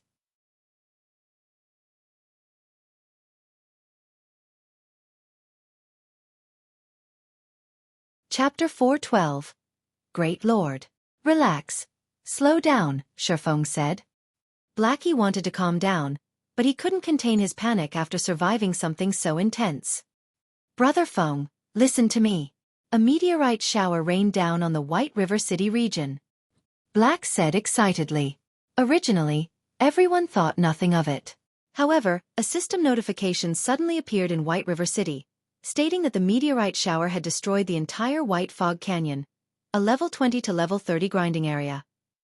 All the monsters within White Fog Canyon have gone berserk, and based on the information our guild uncovered, these monsters have a surprisingly high drop rates, and the EXP they give is also significant. On top of that, a ruined shrine has appeared inside the White Fog Canyon. We received information of powerful monsters guarding something inside the shrine. A few powerful assassins even snuck in to have a look. They discovered that there was actually a level 25 Great Lord ranked monster deep inside the ruined shrine. Currently, the various guilds are organizing their personnel and preparing to raid the level 25 Great Lord. A Great Lord was an existence that surpassed a High Lord. Such monsters did not even exist in level 50 large-scale Hell Mode team dungeons. At most, the final boss of said dungeon might be a High Lord. Yet now, a Great Lord had actually appeared. Without a doubt, its appearance would draw guilds to it. The ironclad rule of God's domain was that the stronger a monster was, the better its drops would be. 4 Great Lord ranked monsters, at the very least, they would drop dark gold items. There might even be a chance for epic items to drop. Brother Feng, how many people do you think we should send? Blackie asked. You're saying a meteorite shower has destroyed the entire White Fog Canyon? Shi Feng's eyes suddenly shone. Excellent. Blackie, notify Aqua and have her organize some personnel. We don't need for too many. Around 500 people will do. However, they must all be strong. We'll meet up in White Fog Canyon later. The matter regarding White River City's meteorite shower incident in the past was still deeply engraved in Shi Feng's mind. Because of this incident, players engaged each other in a long-standing war. Whether it was the independent players or the various guilds, if one set foot into White Fog Canyon, they would become entangled in this war. However, what player could resist the temptation of the items inside White Fog Canyon? In the past, Even Shurfeng died no less than a dozen times for that particular treasure. That's right. He died half a dozen times. That was equivalent to losing half a dozen levels. Yet, Shurfeng had still thrown himself into the fray. Everything he had done was for equipment and money. Okay. I'll contact Sister Aqua immediately. Blackie disconnected the call and did as he promised. Sure enough, history has changed significantly. The meteorite shower has happened so early. I must take full advantage of it this time. When Shurfeng thought about how he could enter the White Fog Canyon so soon after the meteorite shower's appearance in this life, excitement filled his heart. Shurfeng sorely lacked money right now. Currently, the Starstreak trading firm granted him a daily income of over 1,000 gold. In addition, he received a dozen or so gold when guild members completed quests from the guild residents. Overall, it was a hefty income. However, the Starstreak trading firm did not belong to Shurfeng. Moreover, his quest still demanded 30,000 gold. Right now, he had not even accumulated half that amount of money. On another note, there was not much time left before the great demon's curse that afflicted Shurfeng would take effect. If he failed to gather the 30,000 gold and obtain the Tier 4 position teleportation scroll, he could not locate the Bible of Darkness and remove the curse. If he failed, Shurfeng would only have one end waiting for him. Death. Originally, Shurfeng had planned to exploit the market and increase his income through the strengthened armor kits Melancholic Smile and the others produced. Now, however, there was no need. His problems would be solved as long as he had the White Fog Canyon. Although the meteorite shower had caused the appearance of the ruined shrine and had driven the monsters in White Fog Canyon berserk, greatly increasing their drop rate and EXP, neither aspect was really important. What mattered the most was the Starfire ore. After White Fog Canyon was destroyed, Starfire ore had been found all over the area. Starfire ore was incredibly rare, and it could only be found around the crash sites of meteorites. Starfire essence could be extracted from refined starfire ore and could increase the success rate of forging. The more starfire essence one used, the higher their success rate would be.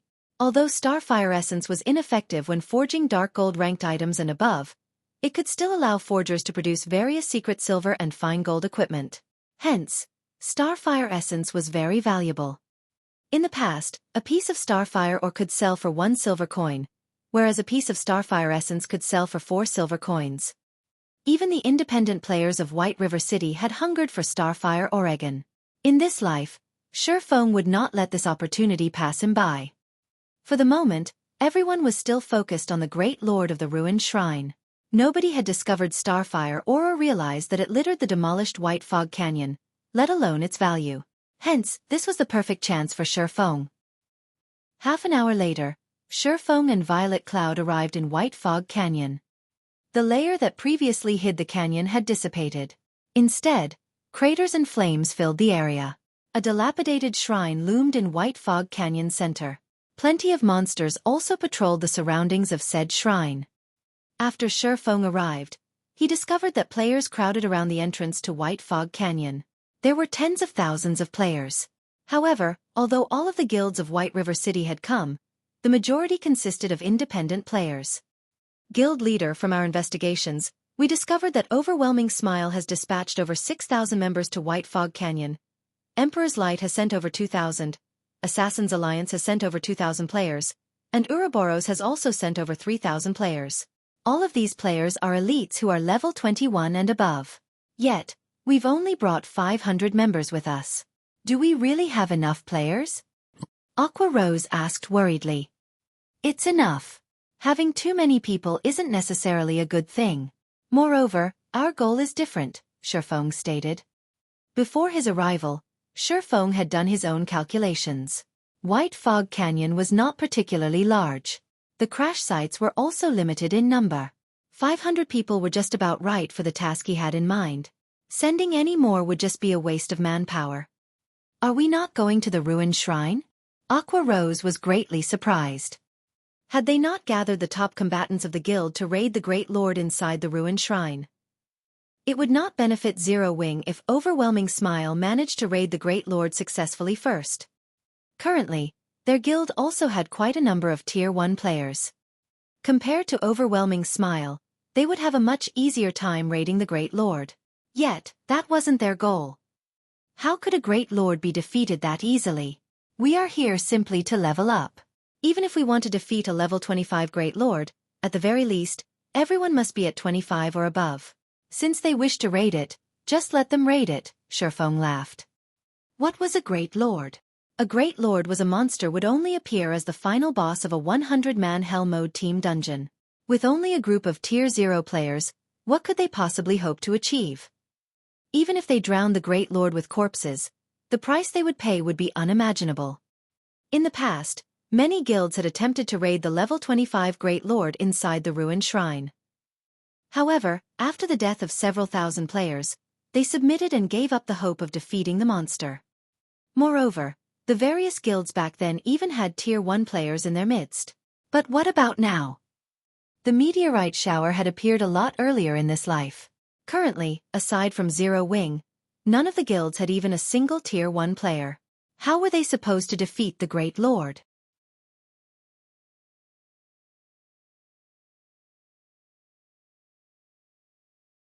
Chapter 413. White Fog Canyon. As Xuefeng marked locations on the system map, more players continued to arrive at White Fog Canyon. When Xuefeng had arrived, he had changed his appearance to Black Flame. As a result, he received an extraordinary amount of attention. Wow! Isn't that guild leader Black Flame? He's so powerful. Just looking at him makes my heart pound. It would be great if I could become friends with him. Why don't you look in the mirror first? Guild leader Black Flame is the #1 expert in Star Moon Kingdom. Meeting him alone is a rare chance, much less becoming friends with him. Sure enough, one hit Azura is here as well. Things in the White Fog Canyon will be more interesting now. Noda. Overwhelming Smile's influence in White River City continues to grow. If Zero Wing fails to achieve anything in the competition over White Fog Canyon, it will become the laughingstock of White River City. However, Overwhelming Smile has dispatched an impressive army of players. Look, even Overwhelming Smile's branch leader, Lone Tyrant, has shown up.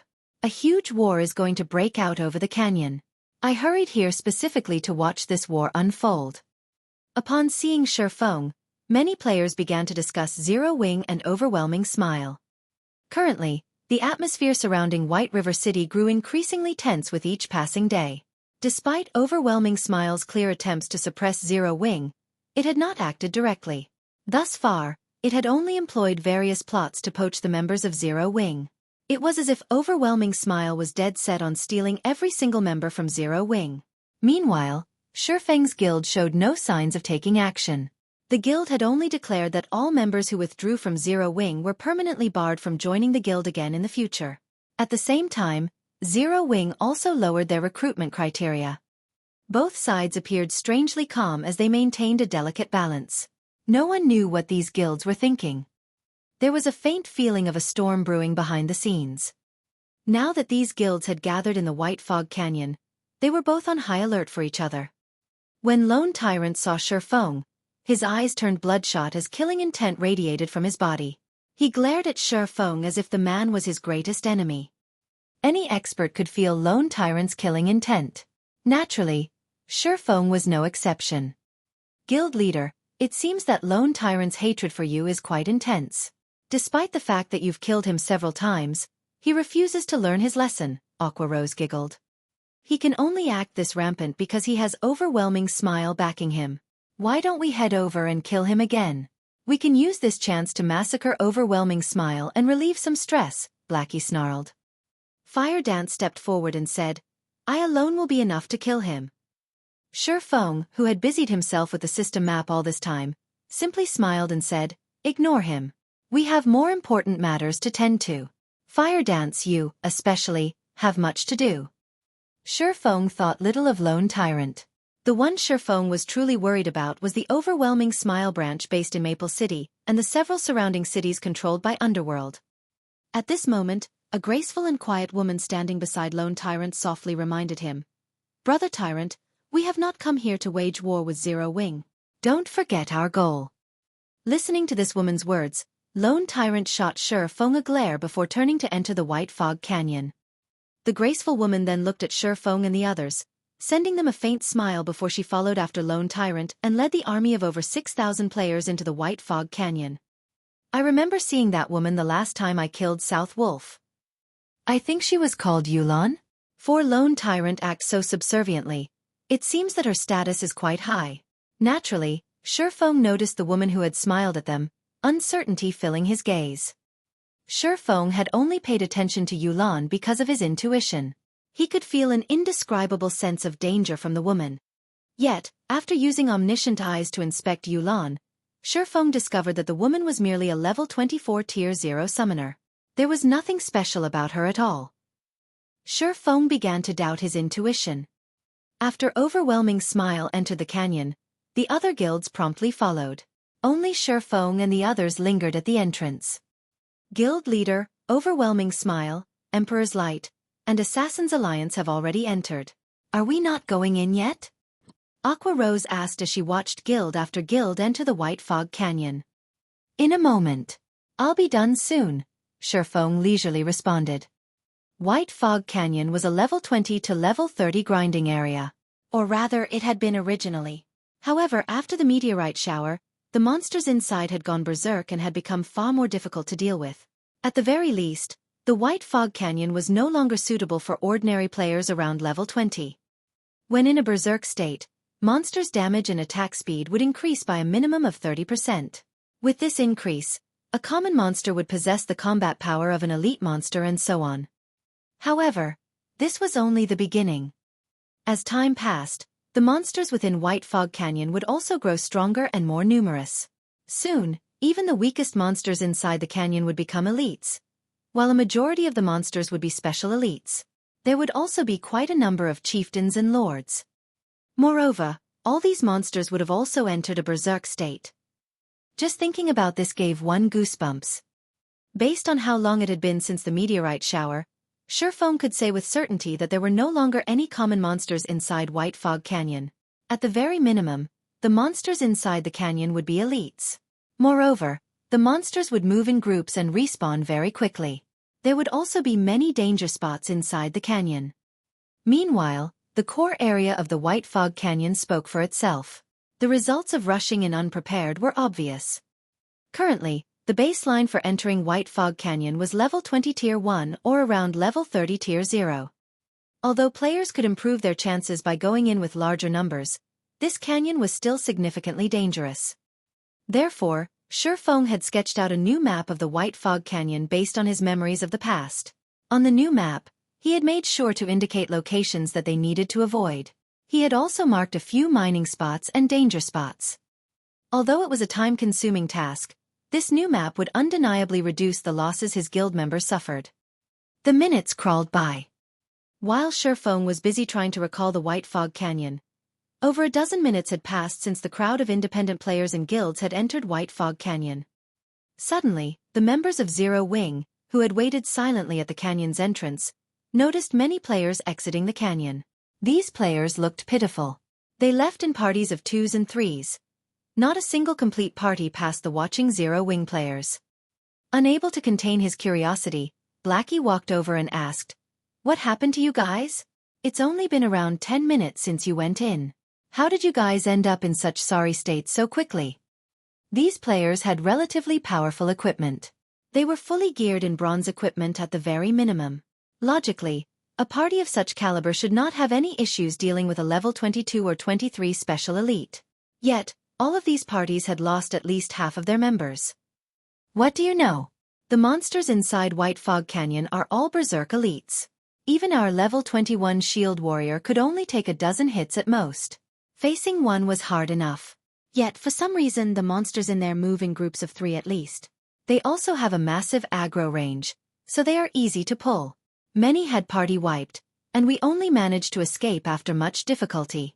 We've decided to level elsewhere until we hit level 25 at least. A level 21 veteran player replied, sighing. At this moment, his heart still trembled when he thought back to those groups of elite monsters.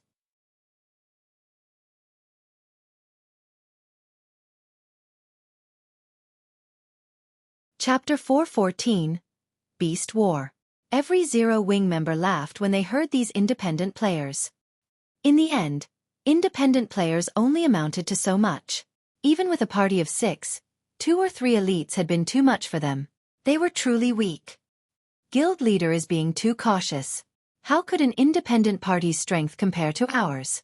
Now that Overwhelming Smile has taken the lead, won't those bastards claim the Great Lord kill? It shouldn't be possible. It's a Great Lord. Overwhelming Smile has dispatched over 6,000 members for this, and all of them are elites. Killing a Great Lord should be child's play to them. Indeed. Even though a Great Lord is very powerful, with 6,000 players, they could simply exhaust it to death. I really don't understand what the guild leader is thinking. Everyone has already arrived, yet, we're just standing here. By the time we enter, who knows how many elite monsters the other guilds will have killed already. Why are we here anyway? While the members of Zero Wing grumbled about Shurfeng's approach, a team of several hundred players left the White Fog Canyon. These players' equipment looked uniform, and they all wore the same guild emblem on their chests. They were clearly a guild team. What's up with these people? The crowd from Zero Wing grew curious as they watched the members of this guild team, disgrace haunting these players' expressions. Following which, another large wave of players came out of White Fog Canyon, these players also belonging to a guild. However, the second guild team had far more members than the first. Moreover, instead of slowly walking out of the canyon, these players ran in a panic. This scene thoroughly confused the Zero Wing members waiting by the canyon's entrance. Had these people gone insane? Wait, there's something behind them. One of Zero Wing's level 22 rangers with the eagle eyes skill said. Everyone from Zero Wing then shifted their gazes and were immediately dumbfounded by what they saw. Previously, they had not been able to get a clear view due to being too far away. Now that it had come to them, they could finally see it. Behind the frantically running players, thousands of crimson-eyed battle monkeys stormed after them. These bloodthirsty monkeys released frenzied roars as they charged at the escaping players like a tsunami, devouring everything in their path. Crimson-eyed battle monkeys, elite rank. Level 22. HP 16, 000/16, 000. Although these crimson-eyed battle monkeys did not have a lot of HP, compared to players, their bodies were half a size larger. Not only were they nimble and powerful, but they also possessed naturally long arms. In addition, they wielded weapons and were also capable of using these weapons as proficient as players. Defeating these monsters would not be easy.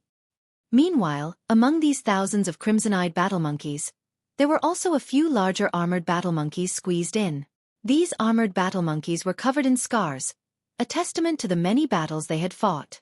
Compared to the elite-ranked crimson-eyed battle monkeys, the armored battle monkeys were much stronger. It was not just because of their ranks as special elites, but more so because of their combat techniques, which were far superior than ordinary players. Armored battle monkeys, special elite. Level 24. HP 54, 000/54, 000. Moreover, whenever the tide of battle monkeys caught up to some of the escaping players, they would only tackle and hack said players to death in groups of 3 to 5. Not every battle monkey would stop to attack. Although frenzied, these battle monkeys fought with intelligence and organization.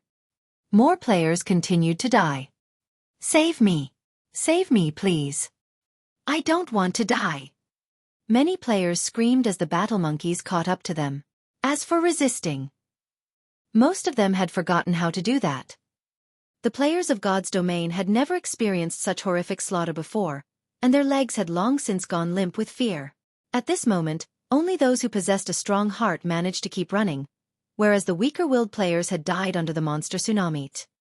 Although some of the escaping players were also attacking as they ran, there were simply too many battle monkeys. Retaliation was no different than pouring a cup of water into a raging inferno. After a short moment, over 100 players had died.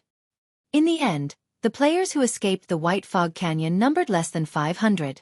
These players had even implicated the guild team that had escaped before them, causing the latter to suffer another loss of over 100 players. After watching the massacre, the idle members of Zero Wing were stupefied. These battle monkeys were terrifying. Are these really monsters? This question lingered in everyone's hearts. The battle monkeys had behaved completely different from the monsters they had seen and fought before. Fighting these monsters was no longer grinding. Rather, it looked more like a full-blown war. At this moment, the Zero Wing members who had previously complained about Shifeng's decision fell silent. Now, they only admired Shifeng's forethought. If they had not witnessed this scene and had foolishly charged into White Fog Canyon, it was highly possible that they would have suffered a similar fate to those players. As for the other guild members, they looked at Shifeng with even greater reverence now. While the crowd from Zero Wing continued to linger around the entrance, one guild team after another fled the canyon. As for the independent parties, very few had managed to escape as practically all of them had died inside the canyon. Instead of calling the White Fog Canyon a precious grinding spot, it was more like a gigantic meat grinder. "All right, let's join the party," Shifeng said after he finished organizing his map. He then said in the team chat, "You've seen for yourselves the various guild teams that have escaped. Most of those guild teams have more members than we do. However, as you can see, only half of them made it out alive. You can imagine for yourselves just how dangerous White Fog Canyon is, so I hope that everyone will obey the commands given to you. Do not take any arbitrary actions. If anyone violates their orders, I will deal with you personally." The crowd involuntarily trembled upon hearing Shifeng's words, tensing unconsciously. "Since no one has any issues, stand by the groups and formations previously arranged." Shifeng nodded and said, "Let's head in then." After the meteorite shower, White Fog Canyon had ceased to be a grinding area. It was more like a super large-scale dungeon. Obtaining the Starfire ore would not be an easy task. Instead of grinding monsters, they were about to wage war inside the canyon. Danger lurked around every corner of the map. Inside the canyon, they did not need to look for the battle monkeys, as the battle monkeys had long since been ready to ambush them. Hence, they needed to stay vigilant inside the canyon. The formation Shifeng had organized scattered the MTs around the team, whereas healers and ranged classes were safer in the center of the group. As for the assassins, they were sent to scout ahead, reporting back any activities they discovered so as to avoid an ambush. Under Shifeng's lead, the Zero Wing team quickly arrived at the inner region of the White Fog Canyon. During this period, everyone had experienced several battles, and the battle monkeys they killed numbered over 1,000. Everyone's experience bars rose significantly as a result. They had also obtained plenty of level 20 and above bronze equipment and materials. Most importantly, the team had suffered 0 casualties throughout the journey. This situation caused everyone's reverence towards Shifeng to soar once more. Previously, everyone had simply thought of Shifeng as someone with impressive strength. They had never expected him to be a superior leader as well. Suddenly, Fire Dance, who was in stealth in a nearby tree, reported in the team chat, "Guild leader, a group of nearly 300 battle monkeys currently approaches from the left side of the team. Contact in roughly 30 seconds. Guild leader, a group of close to 400 crimson-eyed battle monkeys approaches from the rear. There are also a dozen or so armored battle monkeys with them. They will reach the team's current location in roughly 1 minute," Flying Shadow, one of the 5 demon generals, reported. Everyone's hearts trembled upon receiving these 2 reports. The previous ambushes they had encountered had only come from a single direction. Now, these battle monkeys were initiating a pincer attack. Moreover, their numbers were far greater than before. The previous ambushes had only consisted of 100 or so battle monkeys. Now, they had to face a total of nearly 700. They were outnumbered.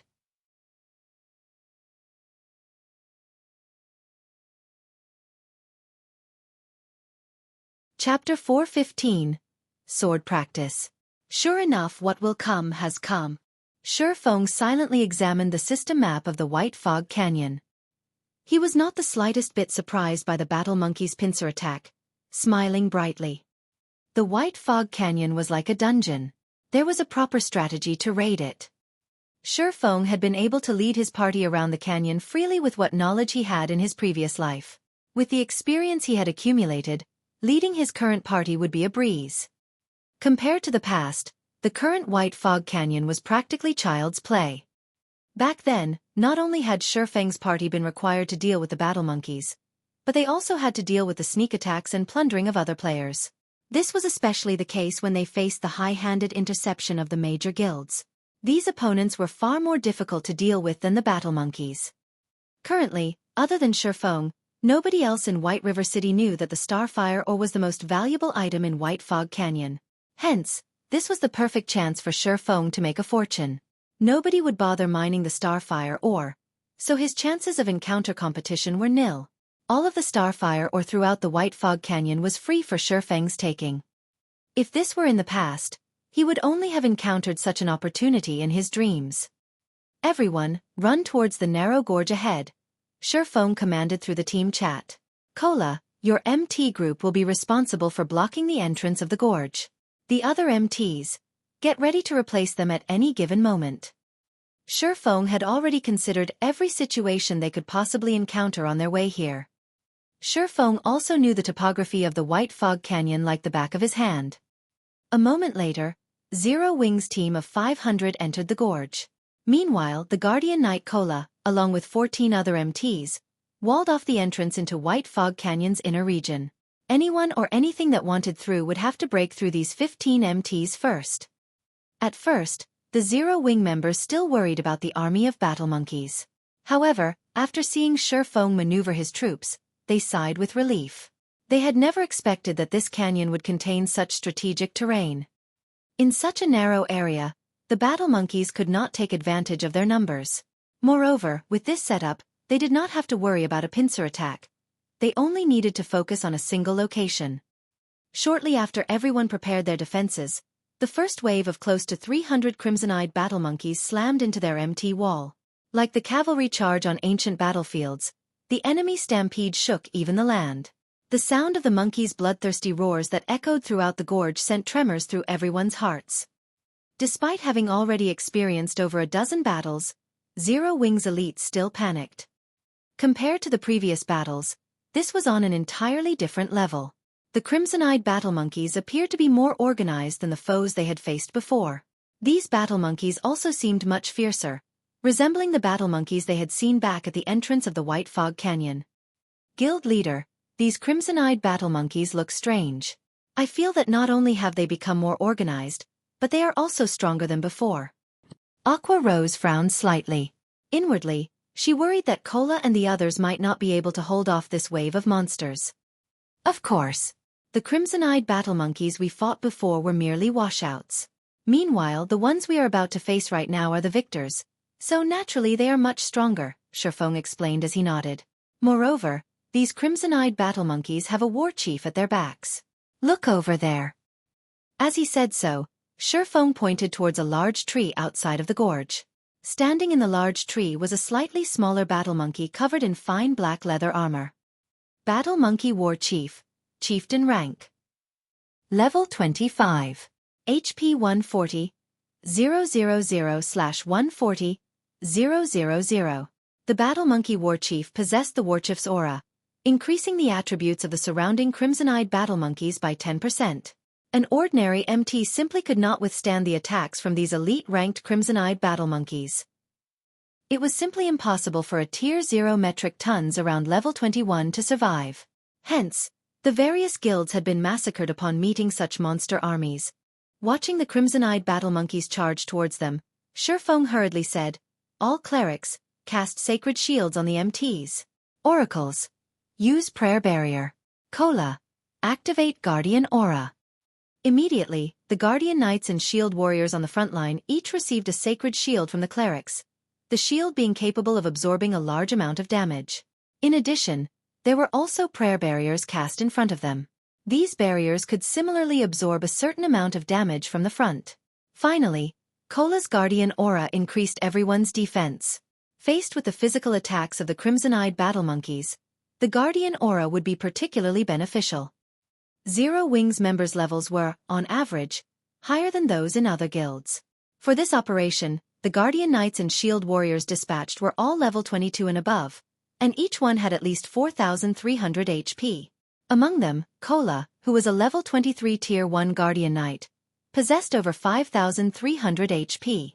There was also Yi Wumian, a level 22 Tier 1 Shield Warrior with over 4,900 HP. Just as the wave of battle monkeys arrived before Cola and the others, Cola suddenly shouted, "Aegis protection!" In the blink of an eye, a faint golden glow covered every MT. Aegis protection. Tier 1. Reduces damage taken for all allies within a 30-yard radius by 30% for 12 seconds. Cooldown. 1 minute 30 seconds. Simultaneously, everyone readied their shields to defend against the crimson-eyed battle monkey's attacks. Bang, bang, bang. The instant both sides collided, the prayer barrier shattered. Only the sacred shield still barely supported the MTs. However, the crimson-eyed battle monkey's charge was overwhelming. Cola and the others were forced to retreat several steps before they could stabilize themselves. In the next moment, the crimson-eyed battle monkeys, which had stopped their charge, brandished their swords and sabers at the MTs. Their attack speeds were incredible, preventing the players from catching their breaths. Some of the MTs had been too late in defending against the oncoming attacks, their sacred shields shattering and receiving -200 damage. Without the protection of the sacred shields, the MTs received around -800 damage every time the crimson-eyed battle monkeys struck them, and this was after the 30% damage reduction of Aegis protection. Only Cola and Yi Wumian received damage below -500 points. If the MTs did not block the majority of the attacks with their shields, the healers would struggle to keep up with the incoming damage. I'll leave this to you all. Fire Dance and Flying Shadow, you two cover my 6 while I deal with that war chief.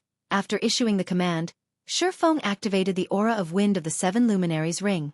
He then activated Wind Rider and flew towards the battle monkey war chief. When one met a battle monkey army in the White Fog Canyon, they first needed to exterminate the battle monkey war chief. Not only could the war chief increase his subordinates' attributes and raise their attack efficiency, but it could also call for infinite reinforcements. Hence, players needed to kill the war chief as soon as possible. Players would simply be asking for trouble if they dragged the fight on for too long without killing the war chief. However, taking it out would not be easy. This did not mean that the battle monkey war chief was overly powerful. Rather, compared to the other battle monkeys, the war chief was far more sensitive to danger. When its own life was at risk, it would flee. Moreover, the war chief was also more agile than the other battle monkeys, as could be seen from its thin and lean body. Hence, players would find it difficult to kill. When the battle monkey war chief saw Shifeng flying towards it, it immediately fled in the opposite direction. Unfortunately, although the battle monkey war chief was quick on its feet, it was far slower than Shifeng when he had Wind Rider active. Let's use you as practice for my newly learned void steps. Shifeng smiled faintly. Unsheathing the abyssal blade and purgatory shadow, he shot forward, hurtling towards the battle monkey war chief.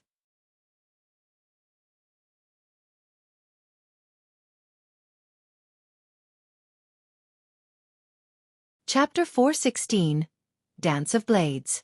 While Shifeng hunted the battle monkey war chief, the ranged classes of Zero Wing within the gorge began to take action. Cola and the other MTs had successfully held off the first charge.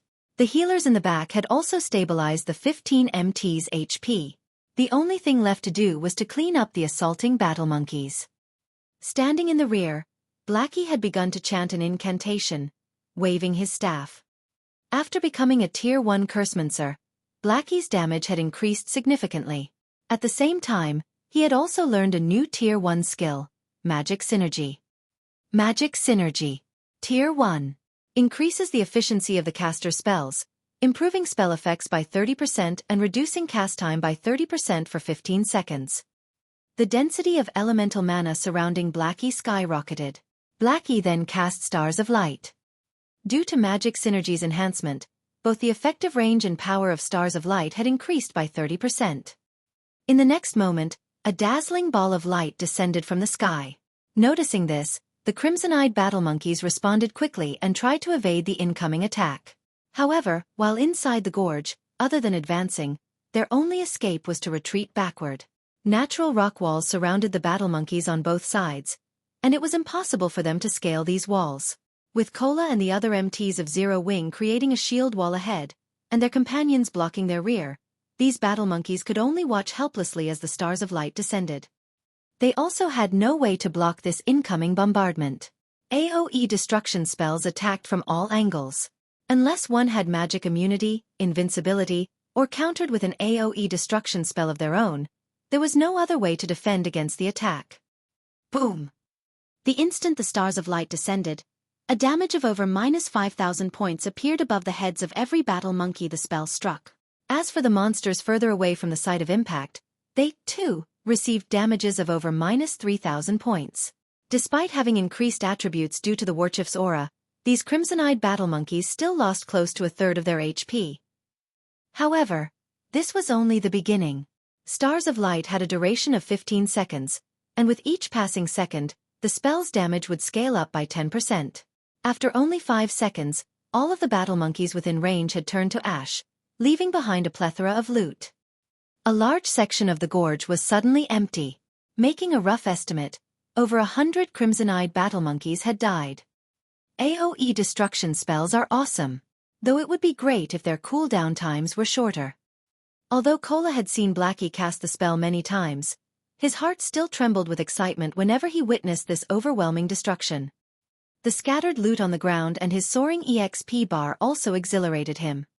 The EXP from level 22 elites was originally quite significant. Meanwhile, after the meteorite shower, the EXP from the monsters inside the White Fog Canyon had increased by 3 to 4 times.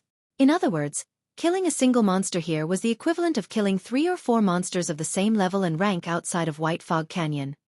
After Blackie's Stars of Light ended, Yi Wumian rose from level 22 to level 23, his HP breaking past the 5,000 threshold. Everyone else also watched their experience bars increase by a huge chunk. Originally, it would have taken them several hours to gain so much EXP. Now, however, they had only taken around a dozen seconds or so. Stars of Light truly shone when used in a war. Not only was it massively destructive, but it could also shock enemies. Take the crimson-eyed battle monkeys caught outside the range of Stars of Light for example. Despite having received no damage, they did not barrel forward after Stars of Light ended. They stood there with stunned expressions. Their previous fierce momentum had completely vanished. Unfortunately, AoE destruction spells like Blackie's Stars of Light were rare. Moreover, these spells possessed long cooldowns, needing a full half an hour. In a battle, such spells could be used once at most. Stop daydreaming. All ranged classes, attack those dazed battle monkeys. Aqua Rose commanded. Suddenly, spells and arrows bombarded the dazed monsters. Momentarily, the crimson-eyed battle monkeys were at a loss of what to do. They had even forgotten to dodge or use their weapons to fend off the incoming attacks. In the blink of an eye, over a dozen more battle monkeys died. However, one would be sorely mistaken if they thought they could get rid of these crimson-eyed battle monkeys so easily. As soon as these monsters regained themselves, they charged at Cola and the other MTs with even greater madness. Suddenly, the second battle of attrition had begun. Although the battle was vicious, compared to Shifeng's battle, it paled in comparison. Shifeng's current opponent was the Battle Monkey War Chief, a level 25 chieftain that had gone berserk. Inside a dungeon, the War Chief was definitely worthy of the role of a boss. Only, its HP was slightly lower than a typical dungeon boss. Shifeng moved in front of the Battle Monkey War Chief with a flash, blocking its path. He then activated Chop and sent 3 silvery gray blades of light slashing at the Warchief's thin frame, completely sealing off its exit. She. The Monkey War Chief suddenly squinted its blood-red eyes as it screeched, releasing an intimidating power. It then took a step back, its right fist punching towards the convergence point of the 3 blades of light. Pang! The 3 blades of light shattered. The Monkey War Chief then took a step forward and swung its left fist, flames covering the fist as it flew towards Shifeng's head. The whole process had happened in the blink of an eye, and the Battle Monkey War Chief had launched its attack was a lot more accurately and faster than many expert players. However, the instant the Monkey War Chief's fist struck Shifeng's head, it felt as if it had struck air. Taking a closer look, the Monkey War Chief discovered that had only hit Shifeng's afterimage. Meanwhile, Shifeng had used silent steps and arrived behind the Battle Monkey War Chief. He then used Thunder Flame Explosion. The Tier 1 Thunder Flame Explosion possessed a brief area suppression effect when cast, slowing all enemies' movements within a 10 by 10 yard area. Moreover, Shifeng was now a Tier 1 player. Despite being only level 22, the effect of the attack-type skills he used would not have weakened in the slightest even against the level 25 Battle Monkey War Chief. Furthermore, Shifeng also possessed the Golden Stigmata, which allowed him to ignore up to 20 levels of suppression. Suddenly, the Battle Monkey War Chief's speed had fallen. having only 1/6 of its original speed. It was no longer capable of blocking or dodging incoming attacks in time. Boom! The power of lightning and fire assaulted the monkey warchief. However, it had a surprisingly high defense for such a thin frame. Despite being a Tier 1 Blade Saint, Xueqi only managed to deal over -3,600 damage to the monkey warchief. Fortunately, Thunder Flame Explosion forced the monkey warchief into a fainted state for 6 seconds. Originally, Xueqi had intended to follow up his victory with Hot Pursuit, taking the opportunity to damage the monkey warchief heavily while it was incapacitated for 6 seconds. In the end, however, the battle monkey warchief activated Berserker Rage, becoming immune to all control effects and increasing its strength and speed. It then unsheathed the war saber hanging on its back and brandished it at its adversary. Suddenly, 9 blades of light wrapped around Xueqi. This was one of the battle monkey warchief's skills, Dance of Blades. If struck, even an MT like Cola would die without question. However, Cola possessed a large shield that he could use to defend himself. He would have no problems blocking the majority of the blades of light. Xueqi, however, did not possess a shield. He only had his 2 swords. Good timing. At this moment, Xueqi could feel impending doom approaching. Yet, he neither defended with his swords, nor did he activate Defensive Blade to save his life. Instead, he activated Purgatory Power and charged at the monkey warchief's Dance of Blades. Void Steps. Previously, Xueqi would have never thought of confronting a Berserk level 25 battle monkey warchief head-on. After all, the monkey warchief was terrifying after going berserk. Not only did its speed surpass Tier 1 players, but Tier 1 players also could not block its incredible attacks. After his match with Soaring Snake, Xueqi had finally succeeded in learning the advanced footwork Void Steps. However, he had not found a chance to test his footwork again since that match. Meanwhile, the agile battle monkey warchief was the perfect opponent for Xueqi to practice Void Steps on. The usefulness of Void Steps wasn't limited to PvP. It was also effective against monsters. After the battle monkey warchief swung its saber, it suddenly discovered that Xueqi had disappeared. By the time the monkey warchief discovered his opponent again, the latter had already appeared beside it, casually walking past. Meanwhile, several bloody gashes appeared on its body.